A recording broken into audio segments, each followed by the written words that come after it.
Good morning, Soldier Boy here, and welcome back to Assassin's Creed Mirage for what is live stream number 9 as we continue our journey through the game.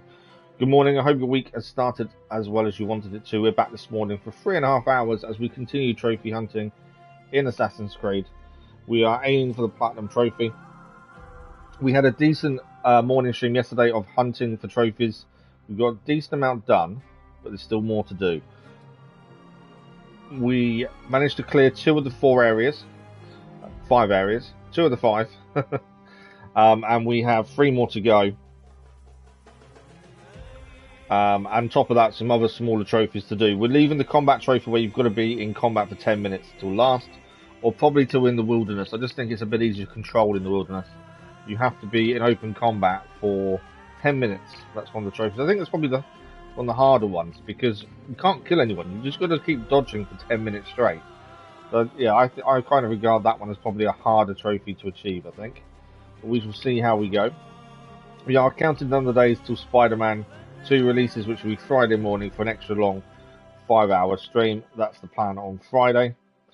And obviously, if we don't get the trophies finished today in stream, depending on what is left to do, we'll either be doing Mirage again tomorrow morning, or we will be doing Dying Light 2. But I don't know which one yet. It's all going to depend on what we get done today and what the last remaining trophies are. Because if obviously there's something that is not going to take us too long on stream, then it's kind of pointless doing them on stream. Because it's a bit of a waste of a stream, isn't it? That's the thing. I've pinned a message into chat as well because I'm due a phone call from the doctor today, which I need to have.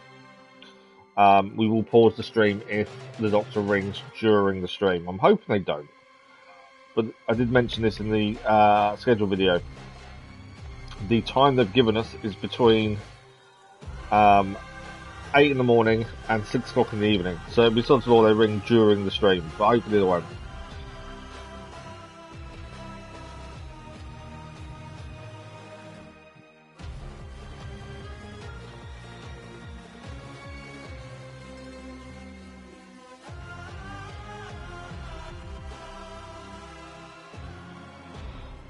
But yeah, I think the Platinum, I think it's either today or tomorrow. I think it's just going to depend on what we can get done in what time frame. If we do manage, well, when we manage to get the Platinum, that'll be our 17th channel Platinum as well, which is an incredible number, as far as I'm concerned anyway. I know people with a lot more, but for someone that wasn't ever planning on Platinum hunting, this is quite cool. I think we've done a decent amount so far. And we've got some more to come as well, to be fair. My biggest regret so far is, well, it's not regret, but what I'm disappointed in myself for is with Spider-Man 2 releasing on Friday, we haven't managed to play Spider-Man number 1 on the channel. I've played it personally, but it's a shame we haven't got around to it on the channel. Which is a shame. But we'll get to that at some point, I'm sure. Teddy Belcher, good morning, how are you? How do you... Platinums don't exist on PC, do they? I thought it's PlayStation has Platinums, Xbox has points, and PC just has achievements. I didn't think there was a Platinum trophy on PC. Let's load in then. We are 28 hours, 1 minute and 31 seconds in so far. 3.5 hours today. As I say, we may get this today. We are a decent amount into the Platinum trophy hunt, to be fair.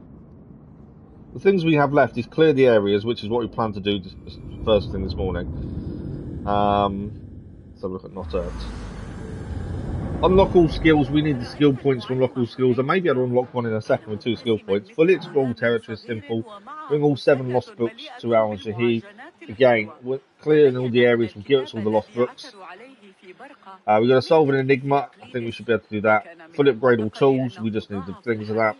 Pickpocket 50 people, we're starting to do that a bit more. We never pickpocketed during the main story. So I'm hoping the pickpockets for the shards and the artifacts count. So we should be able to do that. Save up 2007 dirhams. Again, we haven't sold a single item in game, so I'm hoping that'll be possible easily there. Benches to pass time can be done at any point. Pay musicians 5 times. I don't think we've done that at all yet, so we need to do that. Mercenaries 5 times. I think we've done it twice or 3 times. Merchant groups 5 times. Again, something hopefully we'll do. Assassinate 10 guards while blending. That's something we've got to work on. 10 minutes in open conflict. That's one we've got to work on as well. 20 scaffolding structures we've got to collapse.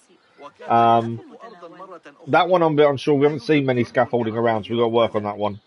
And pickpocket all the artifacts and return them to Dervis. Again, simple once you've cleared all the areas. So the focus is on clearing every area.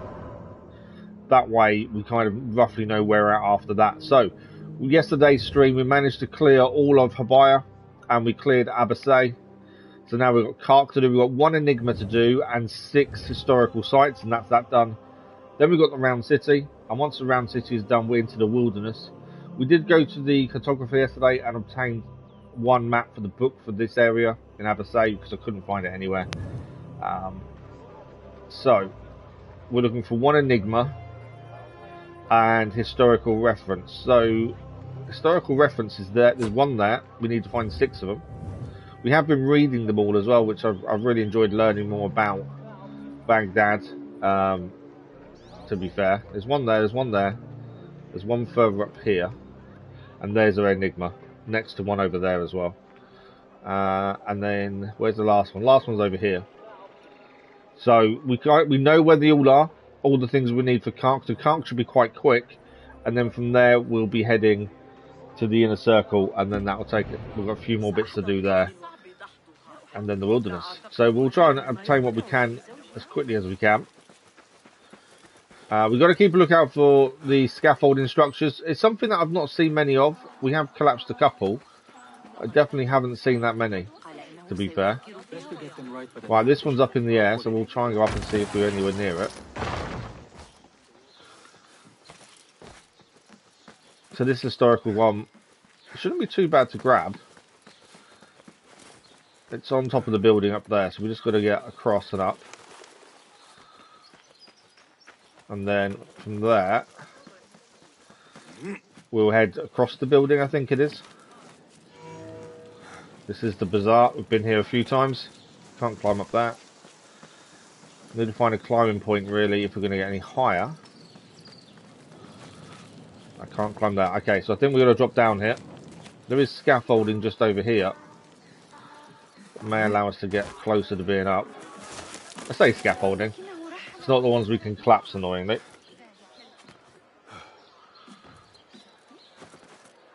No climb point there. Can this way, though. And our first one is just there, and that is one of the 6 we need for Kark done. As I say, once you know where they are, it's not too bad. And as I say, they're all marked. We know every location in Kark that we need to grab. So, and I'm still going to read them. I know it takes a bit of time, but I still enjoy reading them and learning more about the culture. So this is the centre of the world. In the 9th century, hundreds of thousands of people called Baghdad home. They worshipped many different gods, spoke different languages, and came from many different places. What attracted them was the reputation of Baghdad as a global commercial, intellectual, political, and financial hub. The city was linked to various regions and other cities around the world through a network of maritime and land routes known as the Silk Road. Chinese merchants would reach Baghdad's ports through the Indian Ocean and the Tigris River and meet Byzantine monks, Andalusi intellectuals, and Scandinavian adventurers coming from the Mediterranean Sea through the Euphrates River. What attracted them was the splendour and fame of the Abbasid capital and its court. Fueled by the resources of the vast empire brought to the city by the centralised Caliphal administration, the court could buy any exotic product brought to Baghdad and patronise the production of incredibly delicate crafts that the rich all over the world coveted. Like other pre-modern empires, the Abbasids recognised and employed talents from groups irrespective of religious or ethnic background. They made sure to award positions to whoever proved the most competent no matter his or her origins, mixing Persian Muslim astronomers with Syriac Christian translators and Jewish physicians. All this made 9th century Baghdad the great multicultural centre of its time. That's quite cool. They recognised people for what they achieved and what they were good at. It doesn't matter if you were Muslim, if you were not. We've already read how taxes were against the non-Muslims, but the fact they tried to bring as many non-Muslims in as possible because they recognised what talents they had and what they could bring to the city. I like that.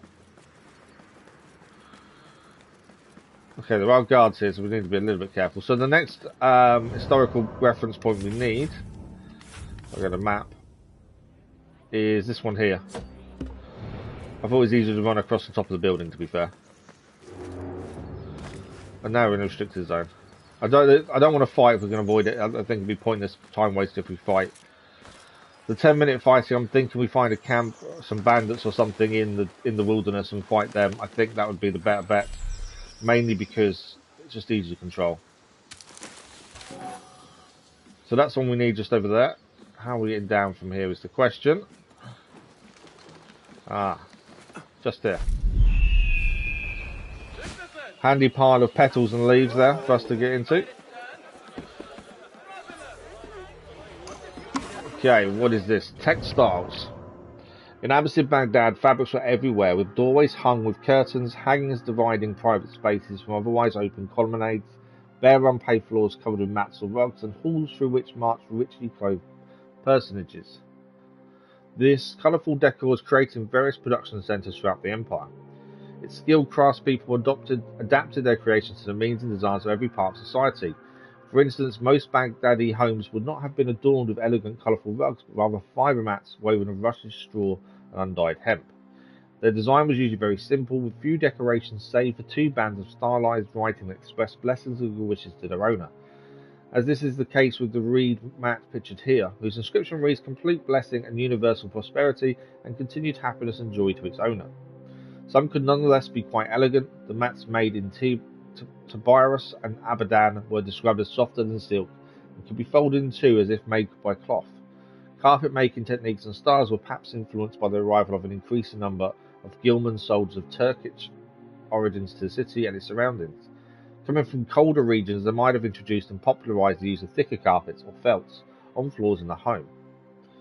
Abbasid textile workers were also famous for the production of taraz, embroideries made of precious material, and even gold threads. They served as the Caliph's personal gift to honoured courtiers and ambassadors. The manufacture was therefore strictly controlled and production reserved for state-run workshops, often inscribed with the name of the ruler or Quranic verses and distributed in elaborate ceremonies. They were considered incredibly valuable. Oh, the other thing we was going to check was skills, wasn't it? How many skill points do we need in total? So we can get this one, we need 3 points for that, we need 5 for that one. So we're going to need a few more skill points yet, as we need all skills to obtain Platinum Trophy. So from here, we want to go straight ahead to that one there. There's musicians nearby, we need to try and pay for them if we can. I don't think we've paid for a single musician yet. And we need to do it 5 times. There's also mercenaries there. What I may quickly do is go off and pay the mercenaries. I may go off and pay the mercenaries because that way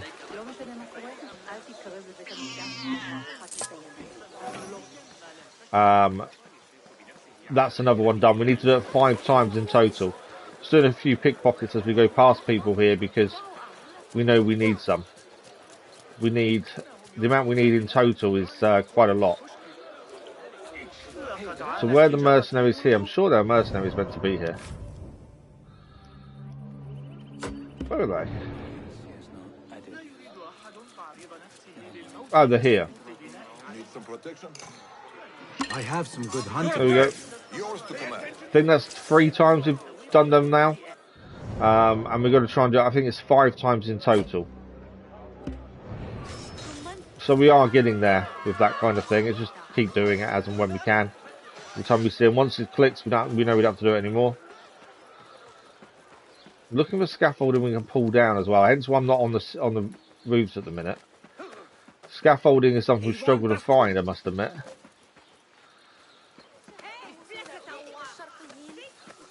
Kind of pushing everyone out the way, which I probably shouldn't be doing.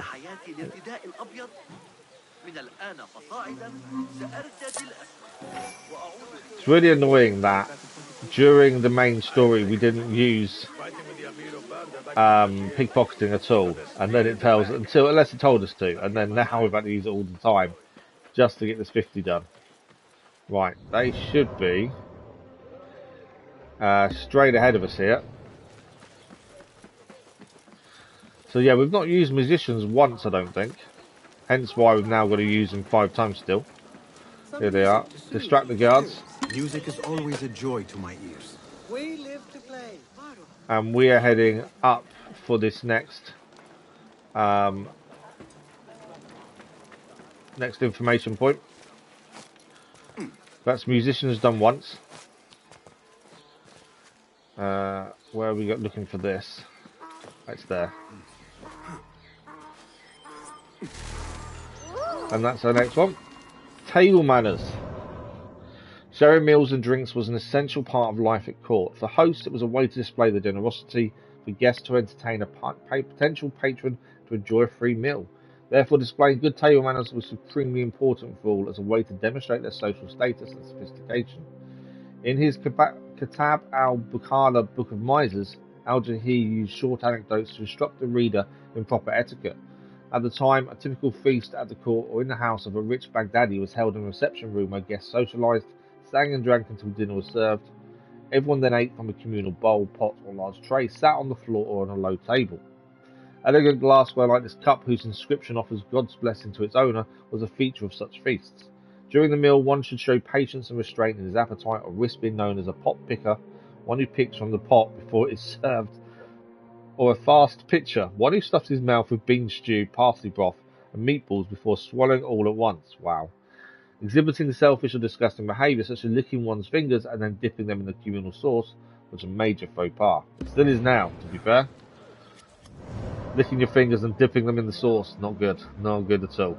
So we need 3 more information points, 1 enigma. We know where the enigma is. Information point there. I'm missing. There's one over there. Where's the third? We're missing an information point. I'm just trying to see where it is. Oh, it's over here. I think we should head there now. And then we've got to come back across this way for the enigma and information point there. And then we're going into the inner city. There's a lot more to do in the inner city. So I head to that one next then, which is over this way. Again, we've got to pickpocket as many people as we can along the way. I'm going to stay on the floor just so we can, if we can see any scaffolding, we can pull down. We've got to do it, I think it's 10 times. But it's something I've not seen much of, to be fair. I don't know if there's a specific area to find more scaffolding in. There is, I haven't seen it as of yet, but then we spend a lot of time on the roof, so that would explain it. Thank you for the like, but it was much appreciated. So information point here, and then we've got 2 more of these, plus the enigma to collect, and that's this area done. And as I say, we're then on to the inner circle, or the circle part of Baghdad, and then after that we are wilderness, and that's everywhere then explored, and then it's the final little bits to do. Perfumes. Perfume was extremely important in Abbasid society. Adults of both sexes in every class, as well as children of any age, wore it daily. Even children, wow. Food was perfumed as if it was thought to prevent decay. They perfumed their food to stop it going off. Okay. Physicians suggested the use of aromatic ointments derived from both plants and animals as part of their remedies. Fragrance was even added to ink and to the materials used in mosque building. Wow, okay. Multiple production techniques existed to accommodate such widespread usage. Some were new, such as distillation, process of dried fruits and flowers, invented by the alchemist Jabbar Hawan. Others had existed for centuries, such as mixing fragrant ingredients with wine or pressing fruits and plants that oil was extracted. Another ancient technique was enfleurage, the act of rubbing oil-soaked cloth against aromatic materials before pressing the cloth to obtain a scented oil. A 9th century historian al-Tabari describes how Caliph Harun al-Rashid had the air of his palace perfumed, having women dressed in tunics sodden with rosewater, seated on top of aloes wood. Scented oil dripped from their clothes and coalesced with the wood's aroma to make the air heavy with rich odour. Imagine being that person, right, you're going to sit on this wood and you're going to be soaking wet all day. That's weird. Arabia had been an important producer of aromatics such as balsam and myrrh since antiquity. The widening of horizons that characterized the Abbasid period made these local products less popular than exotic fragrances brought from South and Southeast Asia. The most sought after were camphor, a powder made from the bark of a camphor tree, musk, obtained from the gland of Himalayan deer, and ambergris, a substance produced in the digestive system of sperm whales. They were definitely light, smelling nice then. Right, so from here we're going back this way. Enigma and historical. We'll do historical then enigma. I think the enigma's in a wanted area, so we've got to be a little bit careful there. As I say, I'm keeping an eye out for trying to find these scaffolding. I'm struggling to see any.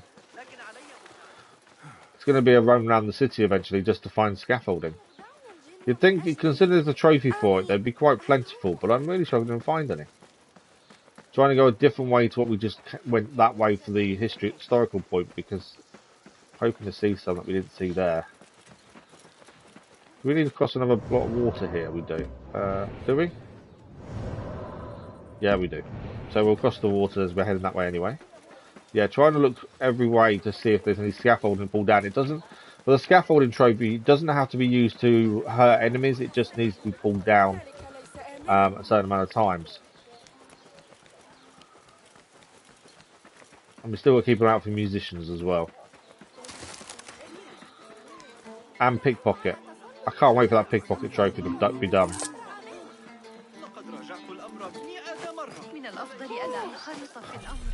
I'm trying to climb over, but we can't. There you go, go this way. The blending in trophies can be quite simple. Just sit on the bench and blend. It'll be easy enough to do.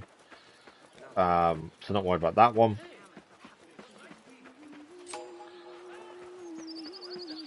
I need that pickpocket trophy to show up just so I don't have to keep doing it. No scaffolding there that I can see. Yeah, scaffolding is just one of those weird things I'm just not seeing. Right, we do need to go up for this one, but it's over here.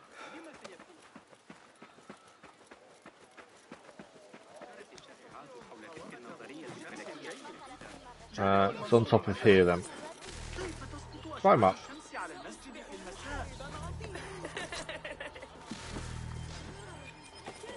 There we go. The Guildsmen, or the Servant Soldiers. From 811 to 813, a vicious civil war pitted Al-Amin and Al-Mamun, the two sons of Caliph Harun al-Rashid, against each other. In the end, the former was executed after a long destructive siege of Baghdad, and the latter ascended the throne. The episode generated a demand for troops loyal only to the Caliphate and created lasting tensions between the groups of elites that supported each of the two brothers. Al-Mamun and his successor Al-Mutasim solution was the creation of a professional military made large of enslaved boys and men originating from Turkic-speaking tribes of Central Asia who were renowned for their skills as riders and archers. These Guildsmen, plural form of Gulam, servant, were expected to serve their master loyally. After completing a formative training, a Gulam joined the elite guard as a mounted warrior. The distinctive clothing and accessories were mentioned by medieval authors and depicted in surviving artworks such as this one. Reviews were organised every year in which the Caliph would personally assign each of his horsemen to a certain rank and pay according to his performance and receive loyalty oaths from them. This system gave the Abbasid rulers a professional army on which they could depend on, and adopted by rival rulers, it lasted for centuries. But it was not without problems. Over time, these new soldiers attained significant positions of power and influence within the ruling elite. Chroniclers of the time paint a picture of tension caused by the presence of the Guildsmen in Baghdad, a situation which may have led Al-Mutasim to relocate the armies to a new capital, Samarra. Also, the substantial cost of acquiring and maintaining this professional army ate up a great part of the Caliph's revenues. This led to financial instability in the later part of the 9th century. So they had them so they knew there was an army to depend on, but at the same time, it cost them a lot of money for their upkeep. Right, we need that's in there, and we have to sneak in here to get this.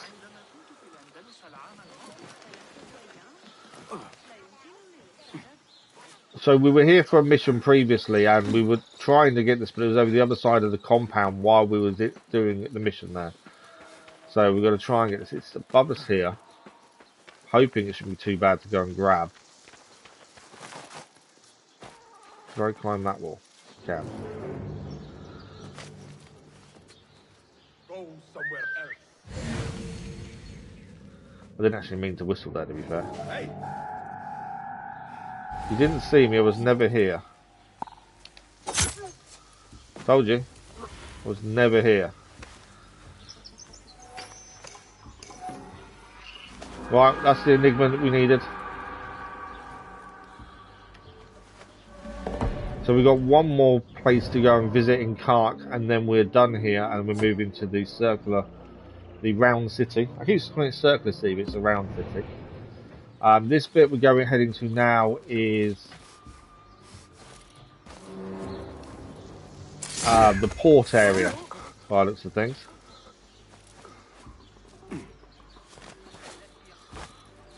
We're allowed here now. Again, we're still looking out for scaffolding, still got some pickpocketing to do. Do we see any musicians and things? Okay, so mercenaries there, we need to pay them on the way. They're straight ahead of us here. So we'll pay the mercenaries because that's another one of those done. Any scaffolding down here that we can pull over?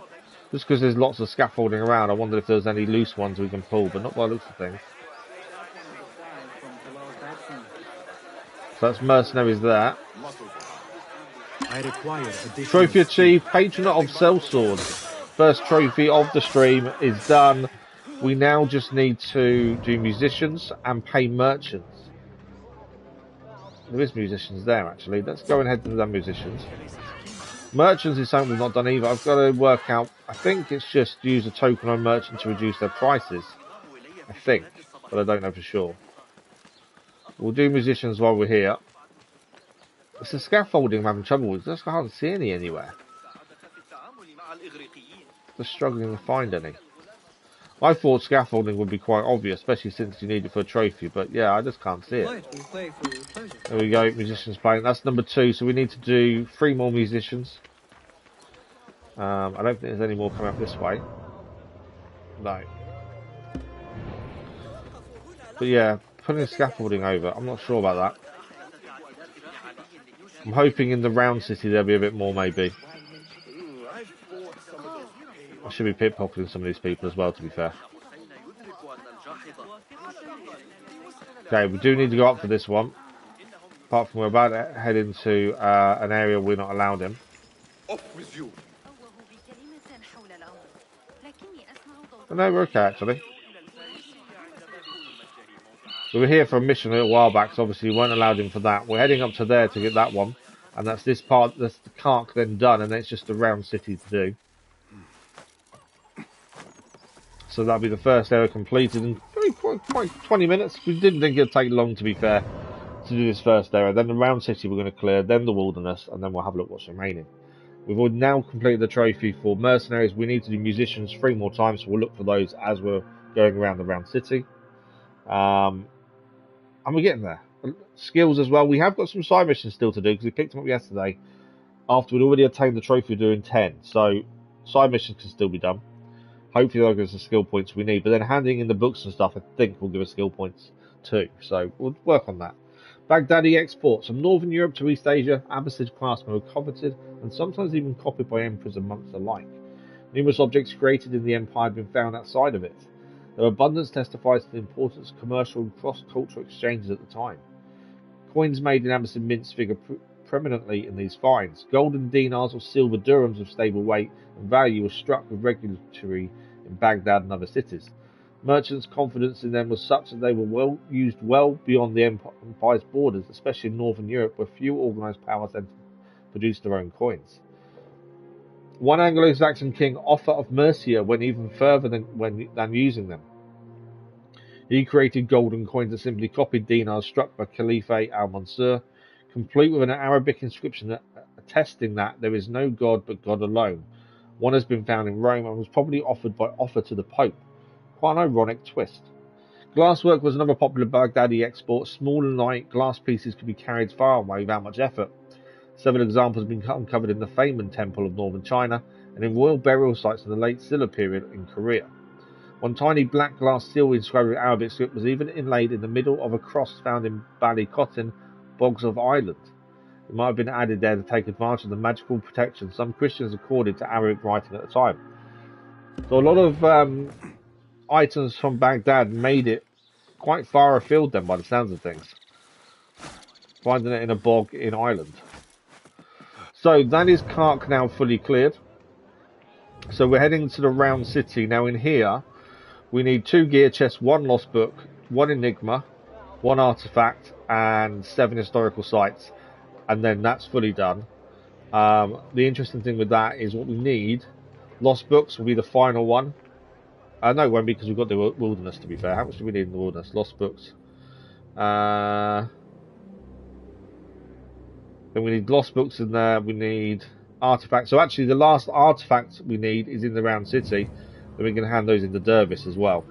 Sharif, good morning. How are you?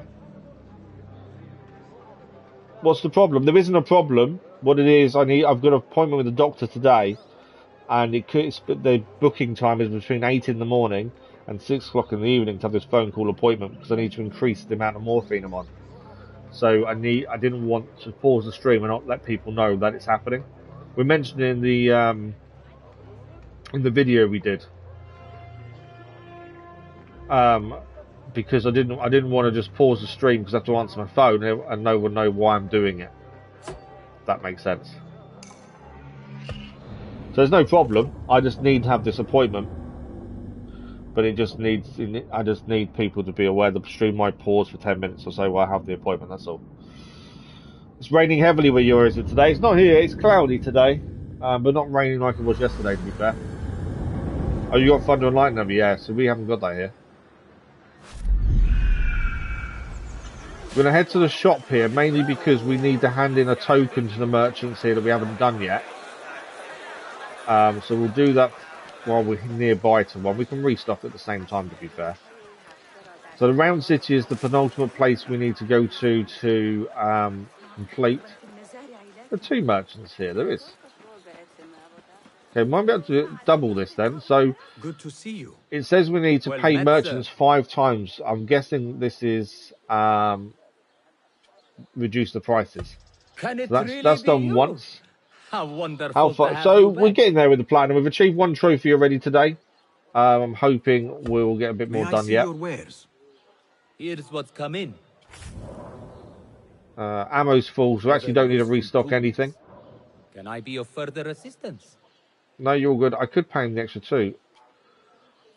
So let me just check the trophy. I think it's pay them 5 times.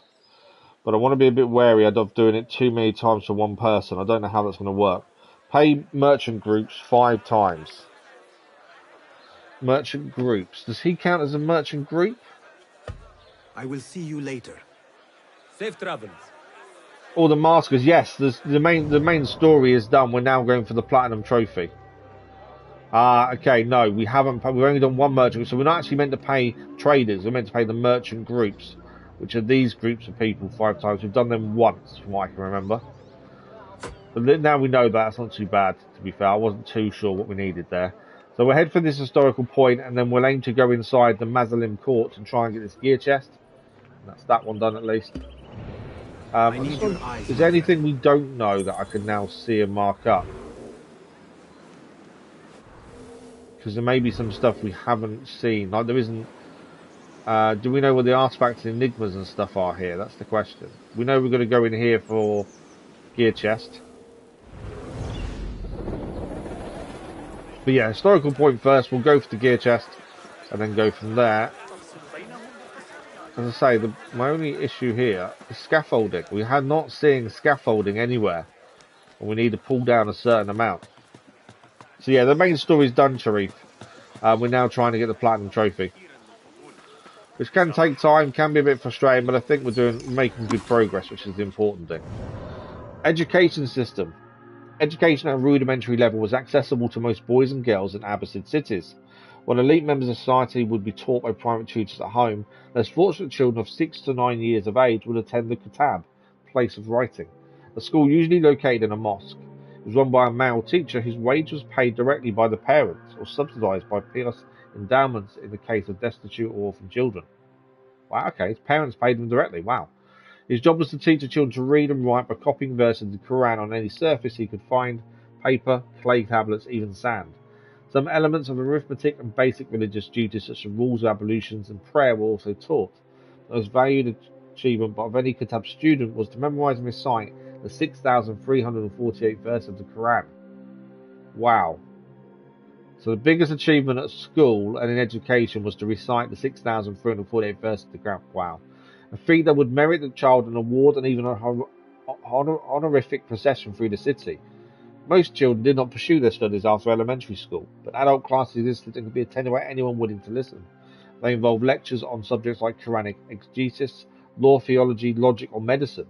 To become a master, a student had to participate in classes until he was deemed knowledgeable enough and given an ijaza, a type of diploma. These adult classes could take place in any large public space, especially in mosque courtyards. Imagine that. I want to be a doctor. I want to study medicine. I'm going to go and listen to a load of classes until they say I'm knowledgeable enough to give me a diploma. So does that mean you actually never touch a person to be a doctor? You just need to go and do the classes and listen. And they could be anywhere, in large spaces. Wow, okay. Thank you for the like, well, that was much appreciated. In the 11th century, the system developed further and became centered on the madrasas, schools for adults funded by endowments provided by patrons. Some academic debate exists as to whether girls could attend public classes. Sharing classes with boys and traveling to Kitab could lead to evils such as harassment, aggression, or simple conversation. Simple conversation was deemed evil. It could also prevent girls from learning domestic skills they are expected to acquire. The idea that they should be taught at home was therefore quite popular, even if exceptions did exist. Daughters of rich and scholarly families, for instance, would benefit from a thorough home education, and hundreds of women scholars' names are known, but this figure is dwarfed by the number of male scholars of the period. So women were allowed to go to school, but it was encouraged they were taught at home because some evil things can happen at school, such as harassment, aggression, or conversation. It's so interesting learning about these places and how they lived and difficulties they went through. Well, I find that at the very least. This is why I like reading these things. Right, there's a gear chest we're going to go for next. That's over here. We've got to find a way in. This will probably be a red area, I would assume, when we get to the gear chest. I'd say, Mark, the only thing I'm finding tricky at the minute is trying to find a location for scaffolding. Right, he's there. I might take him down before we get too close, I think. Probably should scout this out a bit more before we try and get in here. Survey the area, Enkidu. So there's no marksman to worry about. We need to get into this building here by looks, and there's the front door. I've got a feeling that's going to be barred, because they normally are. There's a guard in the front. There's one on the back. Yeah, there's one there as well to worry about. And there's a guard there to worry about. I think they're the only real ones that are going to trouble us, I think. In terms of seeing where we are, essentially.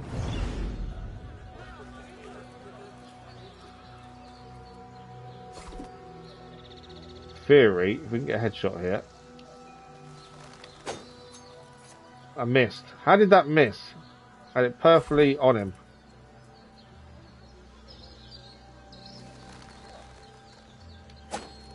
There he goes, down. Like this, we've got this guard here we need to deal with. Again, we need a headshot. He's down. Is he too far away? I thought he might be.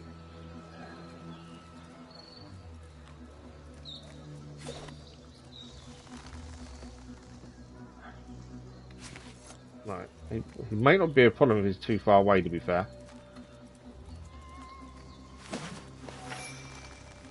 We got a throwing knife back there. I can't aim higher for some reason. It's locked on. Oh, there we go. We could have done it there. But door is barred. I guessed it was. I kind of assumed it would be barred. So we've got to find a way in. Or a way to unbar the door, essentially. So we need a window. Not that one. That's not going to help us. We're feeling we're going to go higher. Oh, no, that's one that can be broken. Stand up. I think we've got to throw at it. There we go, we're in. And there's our gear chest, nice and easy. As I say, some of these will be nice and simple, it's just a case of getting in and getting them done. I think there's only one or two more gear chests left for us to grab now. The light is quite bright, isn't it? Anything else to pick up in here? No. Alright, we can get out of here. So where are we heading next? So we've got one more gear chest to do and then they're all done. I wouldn't mind grabbing the merchants group there. There's nothing else to do there. We've got a book to do inside the palace as well. We've got two more merchants groups as well to pay here. So most of what we need is over this bit here, I think. We've got one historical there.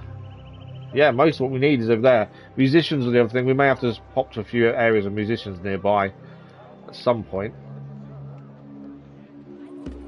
because we still need those as well, to be fair.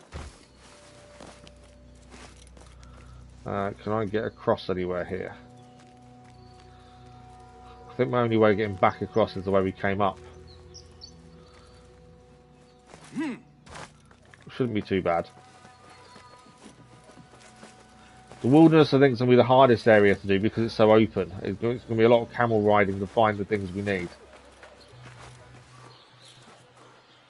Right, we need to drop down here, really, because I want to keep an eye out for scaffolding on the floor that we can pull down, so we do need to be heading down, and we kind of need to be heading into small side alleys if possible. We still need a pickpocket as well, so there's still a few people we need a pickpocket if possible.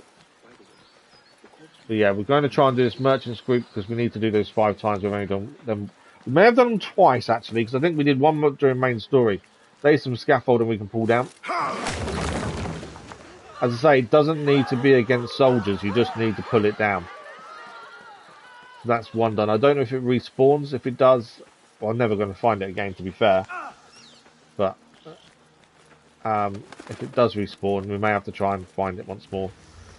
Do that a certain amount of times. At least we found one today so far. I don't think we found any yesterday. But this merchant group, we don't really need to use them, but we need to pay them 5 times to get a trophy. And there's 2 near the Central Palace, so we do this one and then Central Palace. That should be that trophy complete as well. We've already done the fighters already. So this group here, we're just going to pay them. And that should be number 3, I think. I'm not going to follow them because I don't need to do anything with them. Well, they're saying that we do need to blend and kill someone. Hang on, might be able... Can I blend? I can. I need to assassinate someone while blended. Done. We do need to get out of here, and then we do need to get rid of that wanted level. But yeah, we need to kill, I think it's 10 guards while blended with groups of people. Okay, can we see? Need to find a post of a face on it to get rid of that. We're going to head down here. We are going to head, in fact, we're going to head here first. Do that here. Chest and historical. As I say, we do need to head in there for the book. Right, can we see? We need a poster.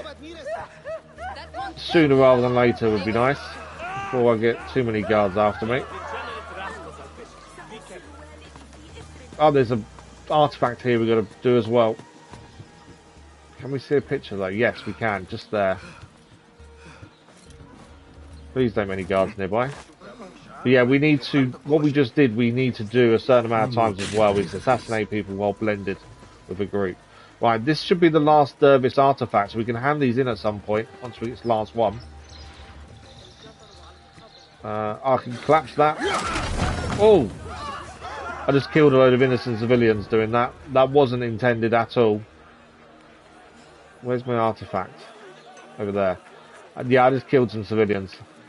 We will get desynchronized and we'll basically die essentially and make us restart. I just wanted to put it over. I didn't think anything of it. I don't know if I can do this artifact while it's here. Because we're wanted. I will, let's do it. There we go, job done. So that's the final Dervis artifact done. So we're going to hand them back in any time. What I'm looking for is a poster now. We need to get rid of this wanted level. As soon as we can, ideally. I've got to be a bit more careful. With them pulling them things over, I think. I don't know if blending in gets rid of your wanted level. Let's have a look. I don't know if it does, but we do need to pass time 5 times in total anyway. Does it get rid of our wanted level?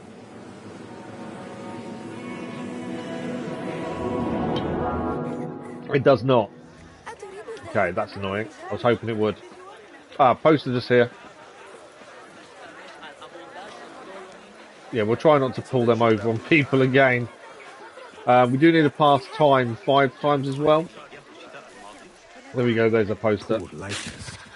Job done. Okay, so at any point we can head back to Dervis, hand in the artifacts, and that's trophy done. I say that actually. I think I checked, let's just double check. in the wilderness, Dervis artifacts are done. Yes, so they are done. So yeah, we just hand back the... Oh, we don't want to collapse it. I need everyone out the way. Come on, out the way, everyone. You're going to stand in the way, aren't you, when I need to collapse this?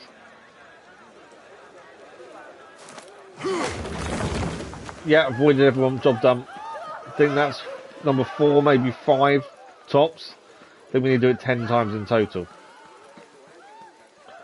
But at least we've done all the Dervis artifacts now. So, up above here is meant to be historical reference point and gear chest.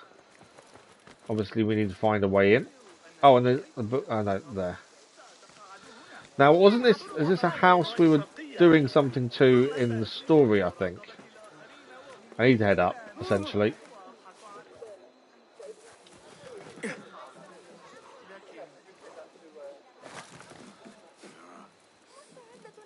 Right, how do we get in here is the question. I've got an explosive bottle there that could be useful. That door's barred.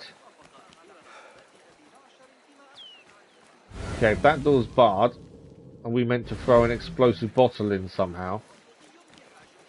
In somewhere, let's have a look around. Normally if there's an explosive bottle, yes there is, we need to throw it up there. I was going to say, normally there's a reason there's one there, and it's we've got to break the ceiling, essentially. Now, climbing can be quite tricky here. Because the way I just went up, I'm not going to be able to get up that way. So, how do we get up here? Without me just doing what I just did. These can be moved as... Am I meant to move those closer to the wall, I wonder? Well, I can't climb them. If I put... Oh, they sink down, I think. If we put this down... If I move that... they don't move that way. There's a reason they're there, though. They don't move the way I was thinking.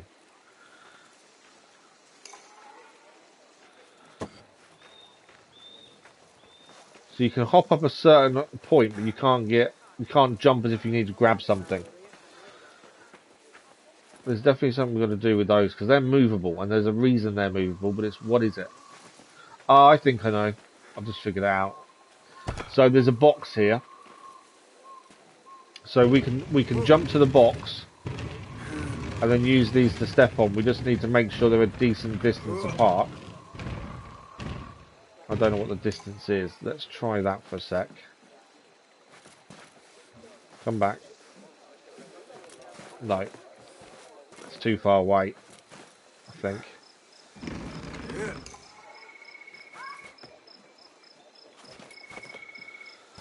I really should test it with the bottle in my hand, I think. It may do it with the bottle. Let's see if we can get it done.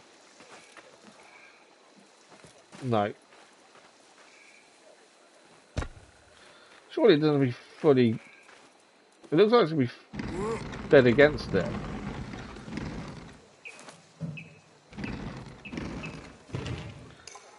So I don't think the second one would need to be that close.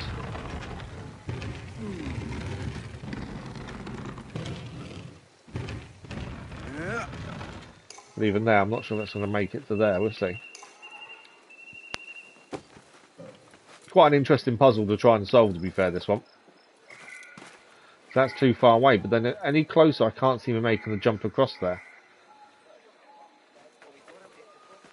Although saying that, I've just had a thought. Can I, if I put this on there, can I place this down on there? Can. I know how to do it. Okay, we move this one across this way. We move this one towards the wall. Then we climb up, pick up the bowl, jump across. No, bottle falling off. That's what I was trying to avoid. Was the bottle falling off there. There's another one spawn, it does. Right. That didn't quite go to plan, did it then? Yeah.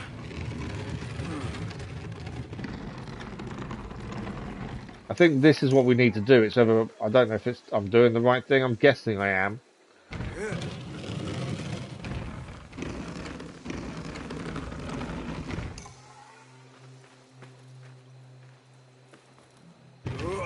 My question is why is there two? But unless that's to make it a bit easier to move it without it dropping off. Because that's obviously what we've got to avoid.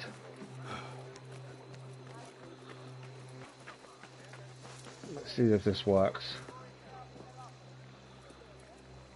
No, it's not really the best place for it. Maybe. So I hope it doesn't fall off. Don't fall.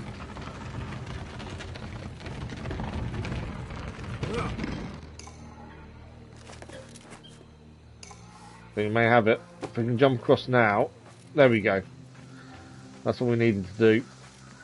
Onto the wire, across we go. Don't do that. Drop off. Right, we need to stand back a bit here.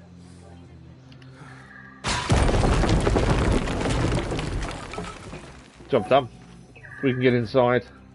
Should we wait for the fire to stop? There we go. So historical reference first, and then we'll the gear chest in here. Al-Jahi.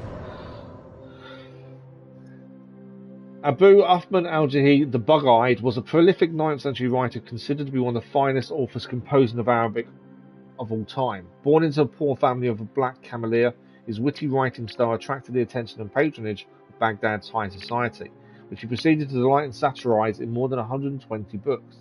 Al-Jahi's speciality was composing works of adab. This literary corpus sought to represent, through eclectic examples, a mix of good manners and high culture. An ambitious government official, court hanger-on, or scribe was expected to process in order to shine in elite circles. For example, elements of history and poetry, famous rhetorical retorts, jokes, anecdotes, and so forth. As such, Al-Jahi's books touched upon many different subjects, making still relevant observations. In his Kitab al-Hayawan, Book of Animals, for instance, he describes the more than 350 species of animals known at the time and remarks on how environmental factors create new characteristics in organisms that are passed on to offspring of surviving animals. Definitely way before his time then. Besides selling fish during his childhood, his only known professional activity was to write and appear in intellectual salons. Hence, he was one of the first professional writers in history. According to legend, even his death was linked to his love of literature. While rummaging through his vast collection of books, he's said to have been crushed by a collapsing bookshelf. Wow. So yeah, one of the first writers, and yeah, if he was saying things like 350 species of animals, he was definitely before his time, wasn't he? Okay, gear chest should be in here. It is indeed. Job done there. Nothing else in here, is there? So I think that's every. So that should be every gear chest in the game done. Ah, actually, no, it's not. A wilderness? No, we've got 3 gear chests in the wilderness. No, it's not everyone in the game done. Enigma and historical point there we'll do next. So we've got historical point here, here, and here. We'll probably go that one first and work our way up. And then we're heading into the Palace of the Green Dome to grab the Lost Book. We tried to do this during the mission and couldn't find a way of picking it up. So that's our next point of call, and then by then it should be. We should then only have 1 or 2 historical sites left, I think. I haven't seen musicians in the round city, annoyingly, because otherwise we need to pay them. We'll have to have a look for those afterwards. But yeah, we're going to head down here, grab the historical site, the Enigma, and then head to the Harem, grab those 3, and then move in. I think that's a good plan. This is the place. This is the place for what? This is the place for what? I'm now worried that he just said this is the place, and I don't know why. Let me just check the enigmas. It's the fact he's telling us this is the place. We did try and look in the soap boilers and couldn't figure out where the enigma was there. We do need to sort an enigma out. No. Northwest of Jail refused to pay their taxes. That's storehouse. I think that's the garrison. No idea what that is. That's near a tree. That's in the river. Yeah, it's the fact he said this is the place that made me think, oh, okay, what have we missed? What have we not seen? But I don't know why he was saying it.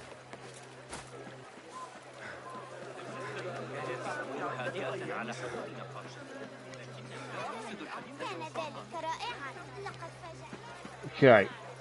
So we've got two things to do here. Should be pickpocketing more people, to be fair. Mainly because we still need that pickpocket trophy. Trophy achieved, the hands of a thief. That is done. We don't need to pickpocket a single person now. We are done with pickpocketing. That is complete. I'm glad it's complete. So I'm guessing the Dervis artifacts and things did count towards completion of that. Because that was a lot quicker than I was expecting. So if the artifacts hadn't counted, I would have assumed we needed a lot more. So I think they do count. Okay. Historical point, is it inside the building? Yes it is. There's a note here. I would have stopped running, put a pause and retreat to my den, far from that and thrusting spear. But what are we when we are tamed? Not a fox, but something smaller, a tale, a lesser red to better blend with stage surroundings. What are we, forsaken shadow, who embrace the light or hide within it? What will it be? What will we be to each other, you and I, when the chase is ended? Okay. So there's an enigma here, and I think I need to get into the building essentially. Yeah, we need to get in the building. We're just going to find a way in, I think.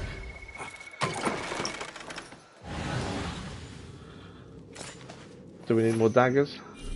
Throwing knives, I should say. Right, nothing I can see there.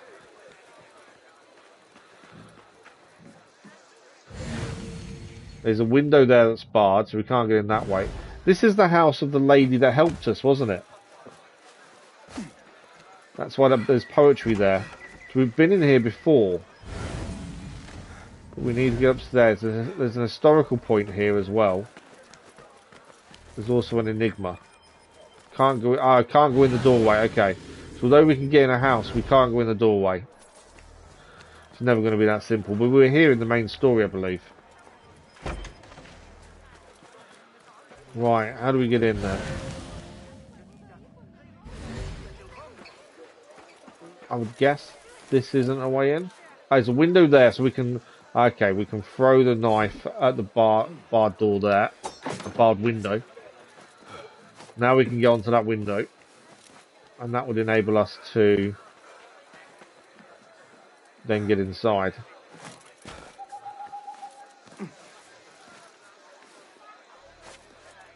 There we go. So historical point first, and then we'll give them enigma that's there as well. Kian, singing girls. A distinct class of women in Abbasid society were the Kian, often brought to the colourful court from distant reaches of the empire and beyond. These women were highly educated and trained entertainers whose proximity to the caliphs could lead to powerful positions. As a special type of enslaved woman, the Kian tended to be much more expensive, of highest social status than regular concubines, who did not have training as poets and entertainers. Many Kian were brought as girls or teenagers into rich households with special singing schools. Many would have served in other elite households before joining that of the Caliph. They would have been tutored extensively in dancing, music composition and performance, poetry and calligraphy by renowned masters, as well as by former Kian. These years of training made them some of the leading poets and performers of their time, and a significant proportion of medieval Arabic female poets whose work survives today were Kian. Amongst them, the most famous was Arib al-Mamunia, whose skills made her rich, influential, and eventually free for a career spanning the courts of 5 caliphs. Okay, there is one more thing to pick up in here, and it should be around here. There we go, that's the enigma. So we're done in here. There is actually quite a few books we can read, which are poetry, I would have said, judging by whose house it is. So that is that done. And so we're getting there. Lost book is in the palace. We need 4 more historical reference points. There's 3 here. So there is one more somewhere that I've not seen. So yeah, we've got one. Oh, there it is. So we'll do these, then come out of the palace. So 3 more historical points. Then we'll head into the palace. You need to pay both merchants groups to get inside. There's also a side mission here, the dancer. May do that once we've got the book. The book we tried to get during the main story and just couldn't find a way to get to the room. So that's something we do need to try and figure out. Tool upgrades I'm leaving until we've kind of done everything else, because by then hopefully we'll have everything we need for them. That's the hope anyway. A gift for you. I don't know what we just picked up a gift for you. I don't know what that is. Oh, scaffolding collapse. I think I've seen more scaffolding today than I've seen in ages. I'm glad we're finding it though, because that was the one that worries me that would take forever to get done because of the not seeing the scaffolding that often. We are seeing it quite a bit now. Right, we're heading to this historical reference point just over here. And then from there, we're heading to the other two that are nearby. I'm not sure if are we allowed to? We are. I wasn't sure because this is near the harem, that's the thing. There we go. It's all about the harem. We've been inside during the main story anyway, to be fair. The original meaning of the word harem was sanctum, but it came to denote the private apartments of the Caliphate where the women and children of his family resided. As an institution, it is particularly associated with the Abbasids, but the seclusion of women was actually a long-practiced tradition in antiquity. For example, Mesopotamian and Persian courts practiced seclusion as a way to both demonstrate a ruler's wealth and ensure the legitimacy of his children. The Abbasid Caliphates chose both free and enslaved women to be wives and consorts. Most Caliphates were themselves the children of enslaved women. In the 8th century, given that the dynasty was still fragile, most of these women were the daughters of rulers' political allies. In time, as the Caliphate's power was solidified and political alliances became less important, they increasingly chose enslaved women as consorts. Such women were highly educated and talented poets, musicians, and significant figures in Abbasid cultural life.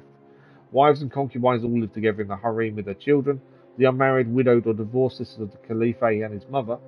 The mother managed the community, which ensured the day-to-day running of the harem. Servants, educators, cooks, singers, errand boys, and eunuchs. Particularly important to this community were the Quaramanet, female servants who had the capacity to move freely between the harem and the outside world. The complexity and luxury of the Caliphal harem did not represent the life of most households. The strict seclusion of women was unaffordable for all but the wealthiest urban families, in which women did not have to play any active economic role. Indeed, outside of the houses of a few elite members of Abbasid society, many women participated actively in the economic and social life of the city. So, we've got two more historical points nearby, and then we're going to get the book there, then the last historical point, and then that's the main city of Baghdad done. That's 4 of the 5 areas then completely cleared, and then we're heading out into the wilderness for that area, and then that will give us a trophy. We're going to hand in the artifacts before we go head to the wilderness as well, I think.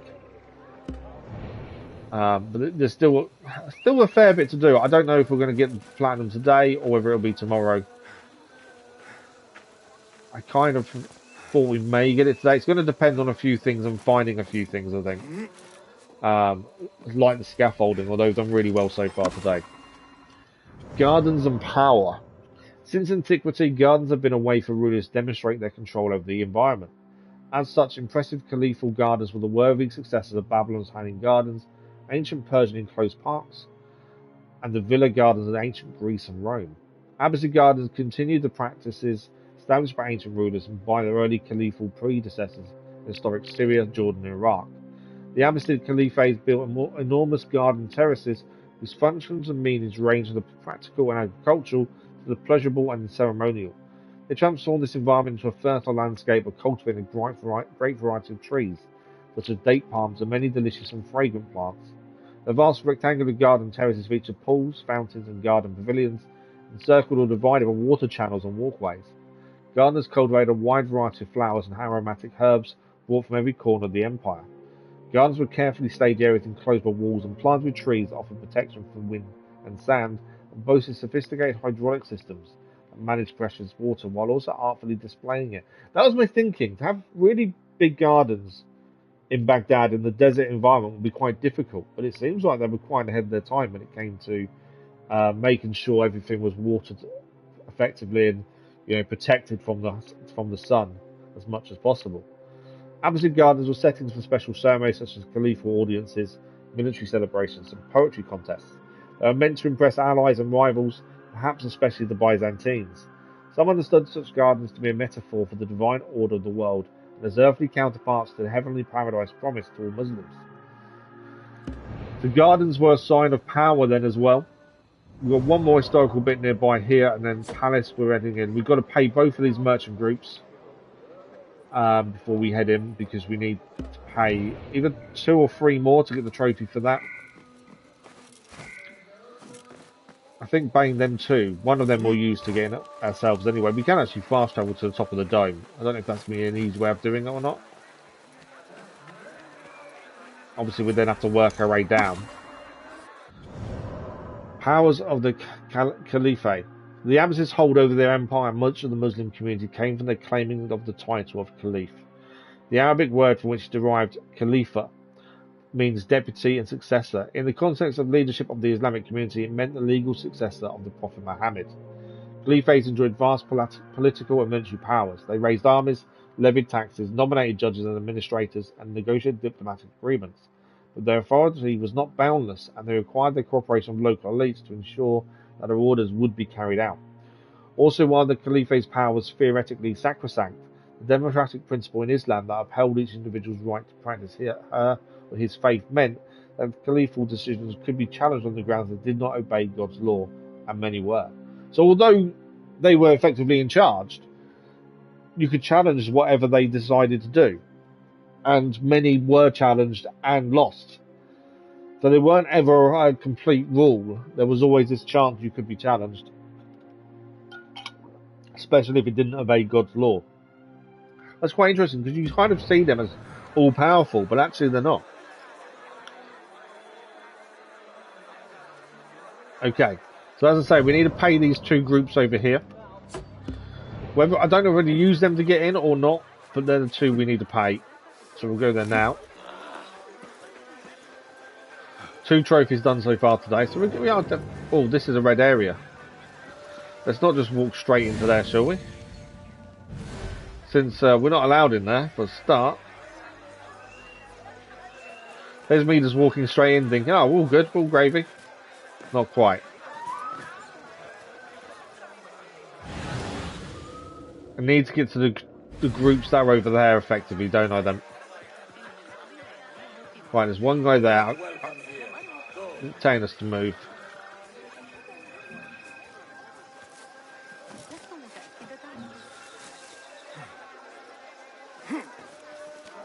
We can't climb on those, can we? No. Well, there is a tunnel this way to get inside. I think we'll do that. Obviously, we need to get them 2 groups and pay them, because we need them for a trophy. Someone needs to check out the upkeep of the wall surrounding this, I must admit. Shouldn't be holes in it, should there, really? We're trying to protect the Caliphate. Caliph? I can't. Pronunciation is definitely not my strong suit. So all these guards we took out previously from our mission, but we're still going to deal with them again. I think there's a guard up here as well we have to deal with. Yeah.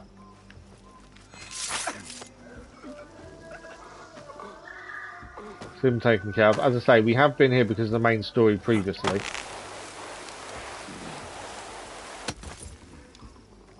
But still, we still need to try and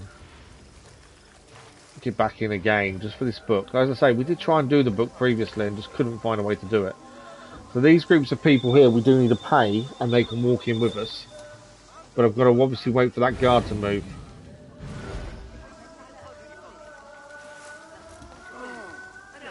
I could use a distraction. Okay, we're following the group. I do need to pay another one of these. This is only, I was going to do both while we're here, but I don't think I'm able to. I think these guys are going to walk in now. The mission that's here I'm ignoring for the minute, just because I'd rather get the book, because that's the focus, what we need. But I don't want to... You're stopping there, aren't you? You're not walking any further, are you? No. There's a guard straight in there. How am I meant to get in if you're doing that? Potentially what I can do, though, is assassinate while blended. I wasn't aiming for a fight, but... don't know if I can pay these guys now. No. Not what I wanted.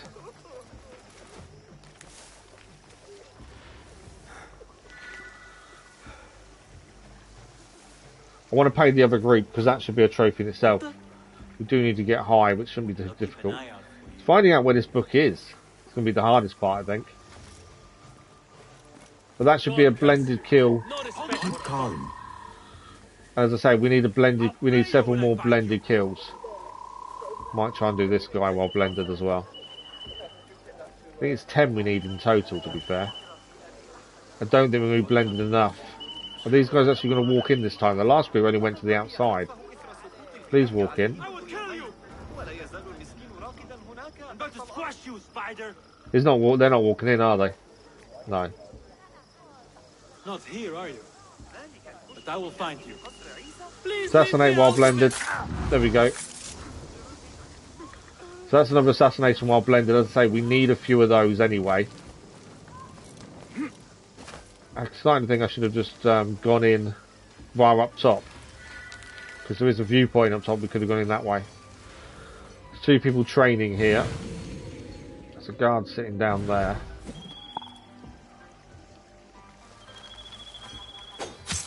Down. I'm not 100% sure where this book is. As I say, I've been in the palace before and couldn't obtain it. So I'm hoping this time we can.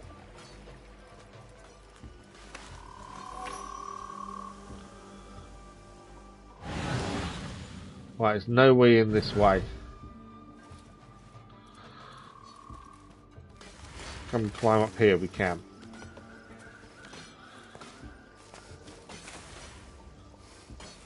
Right, it's an oil jar there.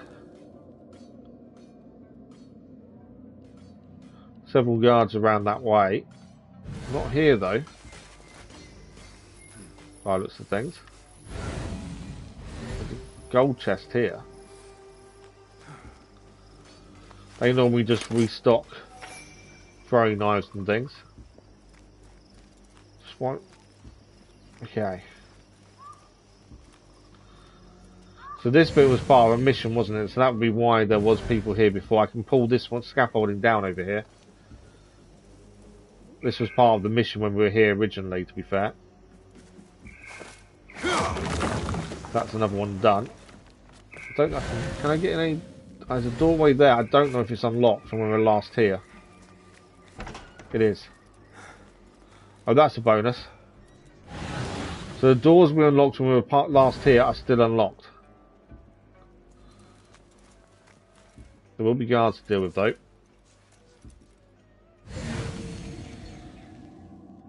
And the book we need is on this level. And as I say, when we were here last time, I couldn't find a way to the book. It is the last one we need.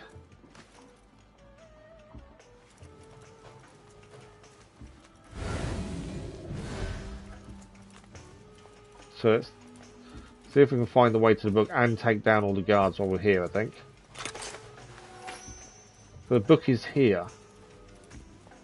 Door is barred. So that's the issue. That door is barred. So we need to find another way to look at that doorway and get inside. Could it be then we just need to do it from the outside? I wonder if there is a window from the outside we can unbar it with. Since we know the room's there. But it's where is that in relation to everything else? I don't think we're going to be able to unbar it from here. Because it's roughly...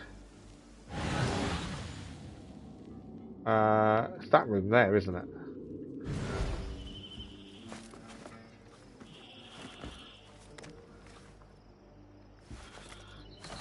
I was say, can't we do a backwards jump there? Is it this room? Yeah, it's that room there. But the barred door, can't see from here. You're going to tell me... Okay, where are we now in relation? We might actually be here. Come on, we have. There we go. Ah. The book is secure. That's actually a lot easier than I thought it was going to be. Skill point achieved to go for the lost book. I thought that was going to be a lot harder than that, mainly because we couldn't find it previously. Right, we've got one historical bit there, then the whole city is done, and it is just the wilderness to do. We can hand in the Dervis Artefacts, that's another trophy complete as well. Skill points, we've got 1, we need 8 in total. We get those done. So we're going to go and get this one next. I should have gone to the rock, I could have then used that, but there we go. Right, any guards around? No. We just need to get out of here now.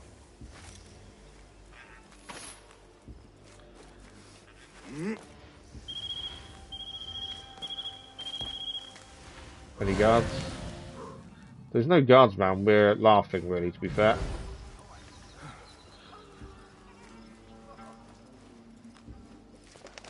So we're just going to go to that historical bit, and that's around City done.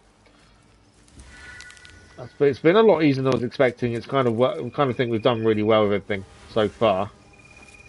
We haven't not out of here yet, though, so we're not out of the woods completely. We're saying that if we climb up here, we can zip line out. Which is a massive bonus, because I wasn't expecting that.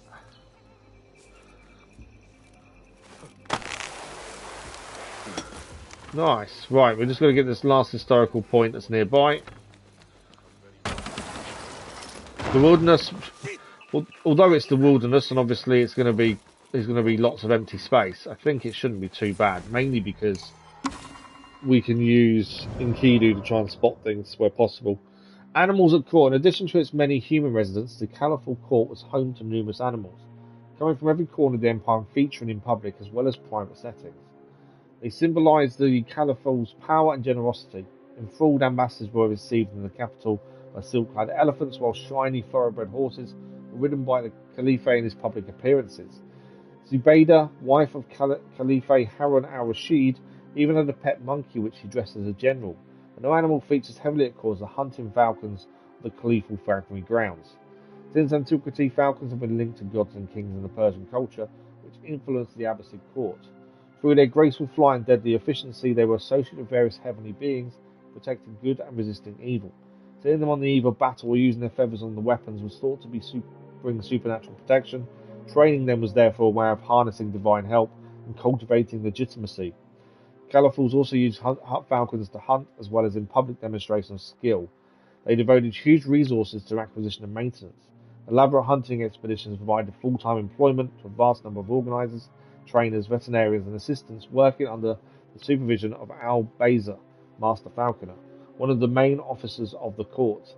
Professional catchers who picked up eggs and chicks in their nests, as well as merchants dealing and sporting birds from all over the world, also profited from this costly habit. Falcons were even featured in poems and training guides. One of the most famous guides, Kitab al-Mutawakkil, was written for Caliph al-Mutawakkil, himself an avid hunter. So interesting that the falcons were a big thing here then. But that is around City Dump. So we still need to do musicians. So we can try and quickly do those while we're here. Obviously there's still things like pulling over scaffolding that is going to take time to try and achieve. We're now 72% done. We can go and bring all the items to Dervis. That will give us another trophy there as well. Musicians, we still need to pay 5 times. Merchant groups 5 times as well. Okay, it's 20 scaffolding structures we need to find in total. I don't know. I haven't really had a count of how many we've got done.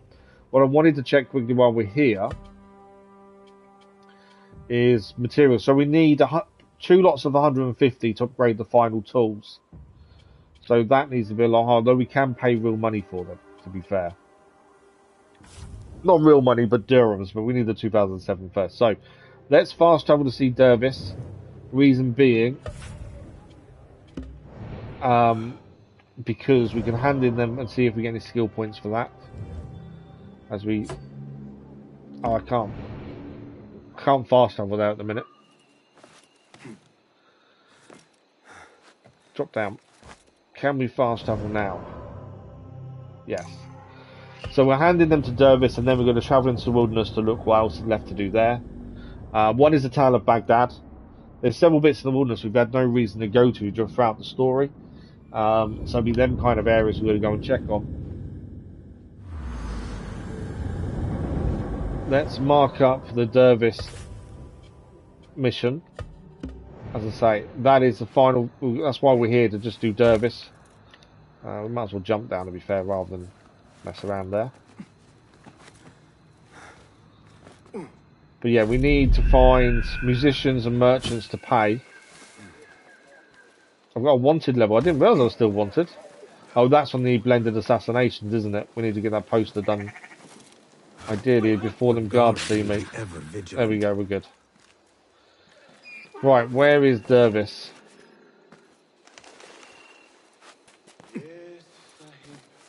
No, Sahib. I'm not here, he didn't see me. Right, which way are we heading? I want to go left for Dervis. Dervis is probably one of the people I struggle to find for some reason. I'm curious to what happens once we hand him all the artifacts. Is he going to run away with the money? I'm hoping we get skill points from it, that would help. We need 8 in total, we've got 1. There's a lot of skill points we've got to find. There is missions, there's a side mission to do. I don't know if they give skill points or not though. I think the books will. Right, here's Dervis. Greetings. There he is, the young lion. Okay, so let's hand in 9 artifacts.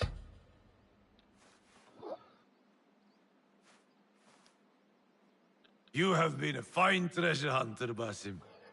Now you can look the part. Trophy achieved, Curio Collector, so that's it, done. That is Dervis completely case closed. That is the artifacts finished. Treasure hunter costume is now acquired. We'll have a quick look at it. I don't plan on wearing it, but we'll have a look at the treasure hunter costume. Since we've got all of these ones now. Treasure hunter costume. We're a master assassin.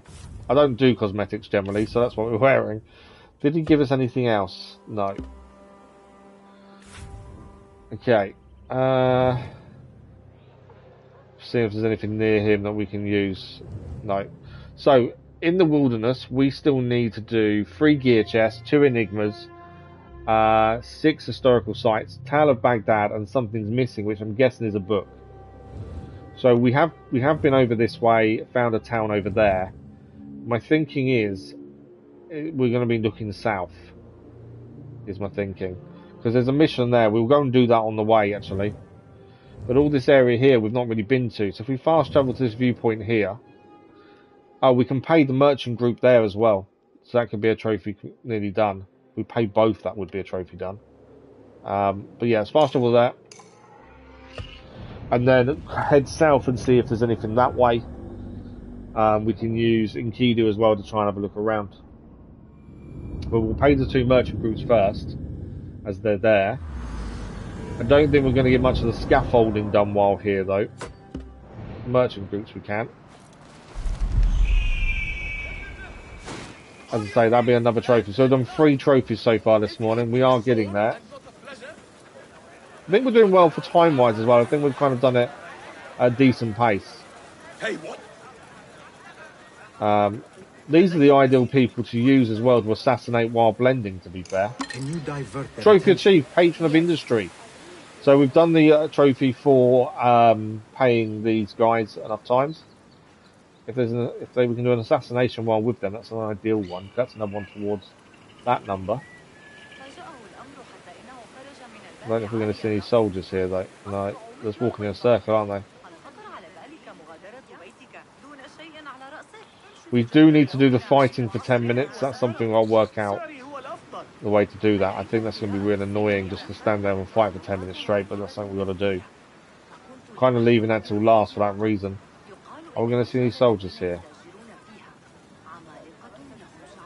If not, we're not walking anywhere near soldiers. Right, but that's that. We've paid them enough times now. That's done. Go, Enkidu. Right. That's Dogan's farm. We want to kind of head down there, I think, and see what else is there, because obviously we're missing things. But until we get closer, we don't know they're there, do we? So we're heading across here. With Dogan's farm we've been to previously. That was part of the story. So we've been here before. I don't think there's anything we've missed here, but let's double check. So there's nothing missing here by the looks of things. Oh, there's 3 gold marks behind us. Well, that can only be back in Baghdad, but that's all done. That's interesting. What I should have done is marked one of those gold points up. Not the warmest of receptions. Let's go back this way. Is Enkidu ready to be used again? I'm trying to mark on one of those gold points because essentially that could be where we need to go.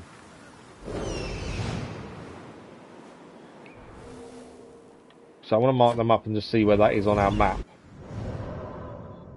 There. Okay, so there's stuff here we haven't done. So let's head back this way. I thought we was all completely done near the tower.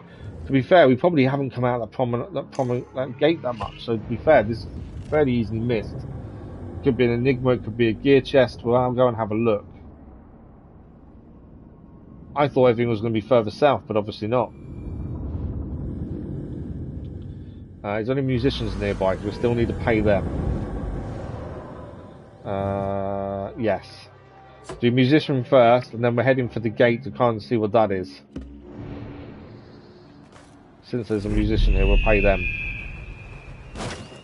Just because we know we still need to pay a certain amount. It's worth doing while we're passing, to be fair. Where is he? There's the musician. I think that's number 3, so we need 2 more of those. Right, let's go and find out what this gold marker is. Go somewhere else. Oh, mine are not going to allow me... Hang on. Are they protecting the gate? No, the Monastery of Virgins they're protecting. Okay. So we keep going straight and then run alongside the wall here. We'll get to the gate that way. We don't need to go in the monastery, we just need to go to the gatehouse. That's nearby. And then from there, see what these markers are. I don't know if we've ever actually come out of this gate. That could be why. I don't think we've actually used this gate before. Right, what have we got here? Cast your gaze, Enkidu. There's a key there. Is it just a chest, though? Is there more to it? There's another one over there. Does that count as that's the wilderness as well? And then I'm sure there were 3 of them in total, but I'm only seeing 1.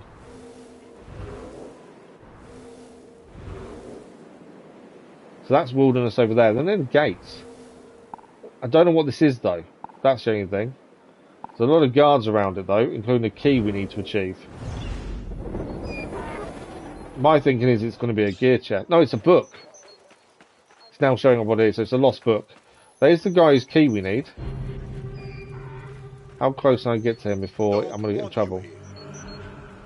Very quickly. I know you don't want me here. I just want the key off you. Go away. Right, I've got his key. That's all I wanted was the key. So one of the lost books is here.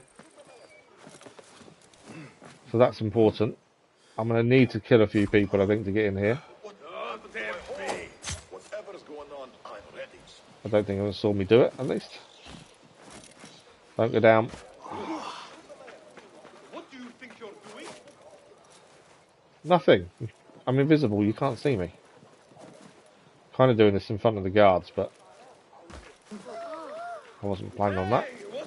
Let's try over here, shall we? We've got the key, so all we need to do is get in.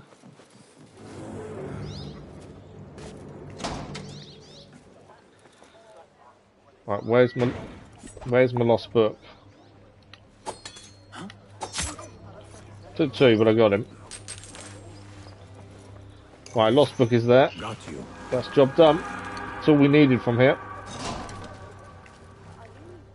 So from here we're now heading, there's a gold marker over here. There's also a historical point there as well.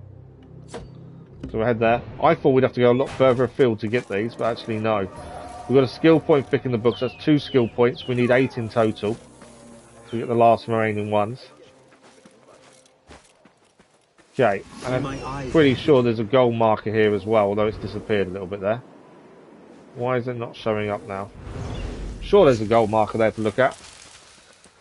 I don't know if that's all the books done or not. That's the other thing. Tales of Baghdad, we need 1. All the books are done. We can hand in the books at any point now as well. So once we have a look here and see what's here, we'll go and hand the books in. There's nothing else close by, and that's something else completed. So we are getting there. Musicians, we need to find 1 or 2 more, I think. And yeah, there's a few. So there's an enigma here to pick up as well.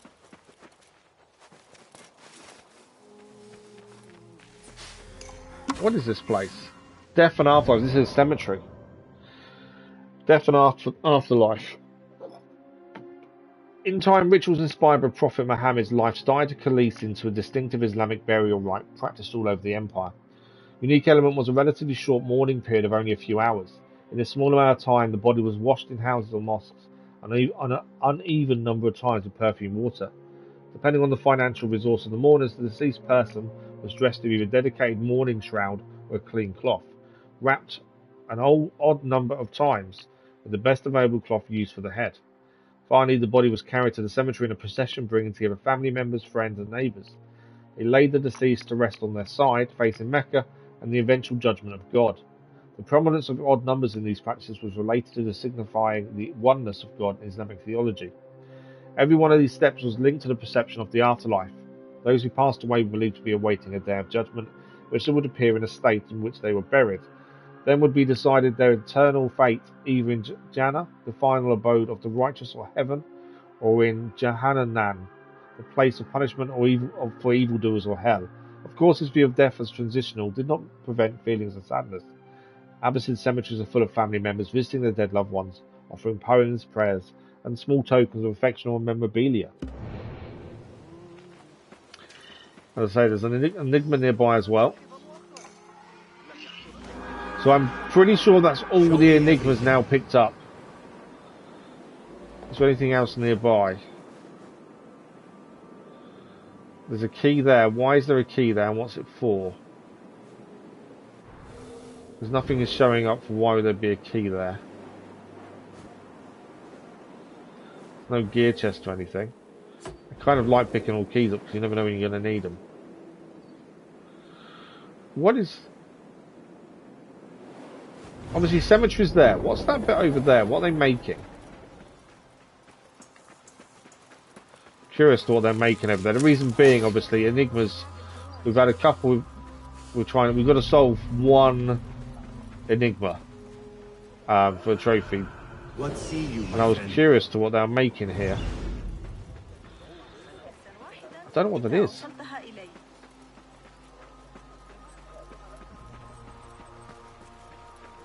Yeah, we do need to solve an enigma. There's a key here somewhere. Don't know what it's for.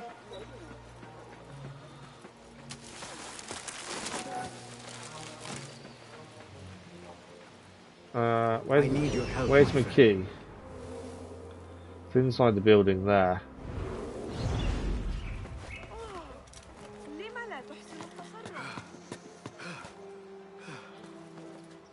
So just looks like there should be something here, doesn't it?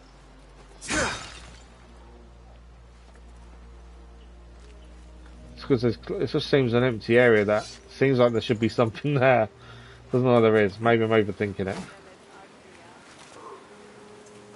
If we can get, I want the key though. If we can get into the house, I want the key. You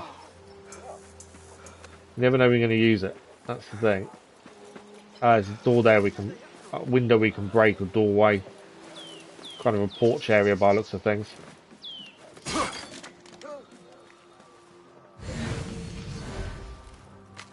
That damn druid broke my back door trying to steal this stupid chest back. I bet there was nothing of use in there, but just in case, fitting it out in the cotton fields by the willow tree.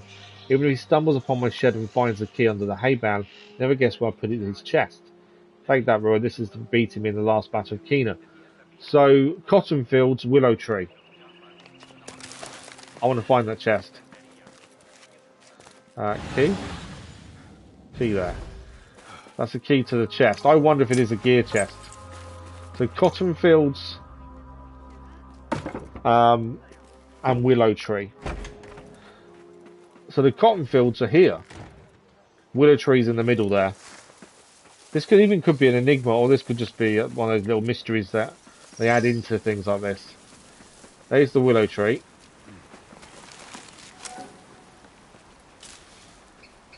And there's a little chest. And there's a snake. Yeah, that was a snake there after. So we gained some resources from it. I don't think there was much else there, but we gained some resources. As I say, some things won't show up until we're close. I want to head over there really and just see what else we've got around here. There's some buildings over here. Whether we find the remaining things, I'm not sure. But at least we have a look. The historical parts could be in places like this out in the wilderness anywhere.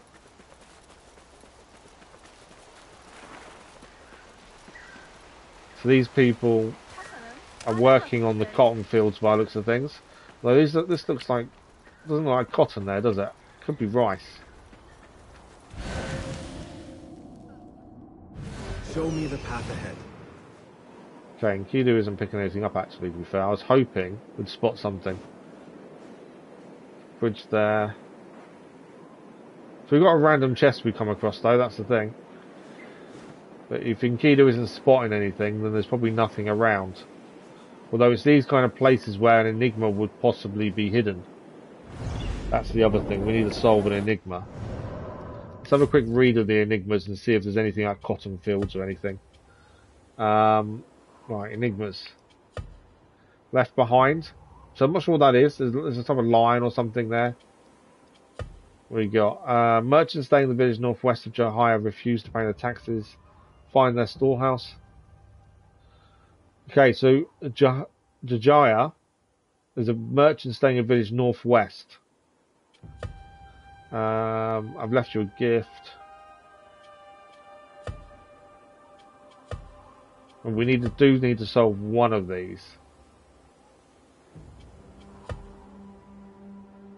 Ah, that to me looks like cotton fields. Okay, I'm going to quickly take a picture of my phone because I think that's something we can solve now, potentially. Let's say we only need to solve one of these for the trophy. So we just need to find that shape on the map, I think. I could be completely wrong here. So let's zoom out. Yeah, so that's one bit, that's one bit. We saw this bit here as well. And in that bit there is a tree.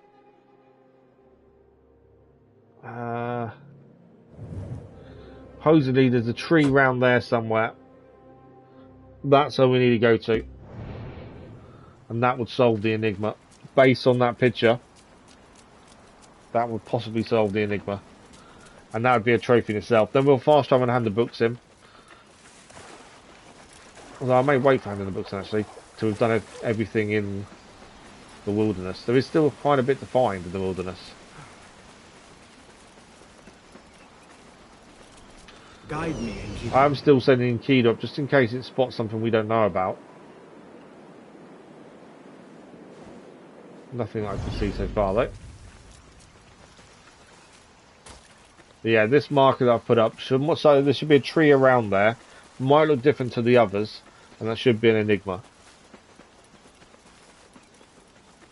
That's the hope. And then we'll have a look at what else we still need to do in the wilderness and try and work out the best way to do it and where.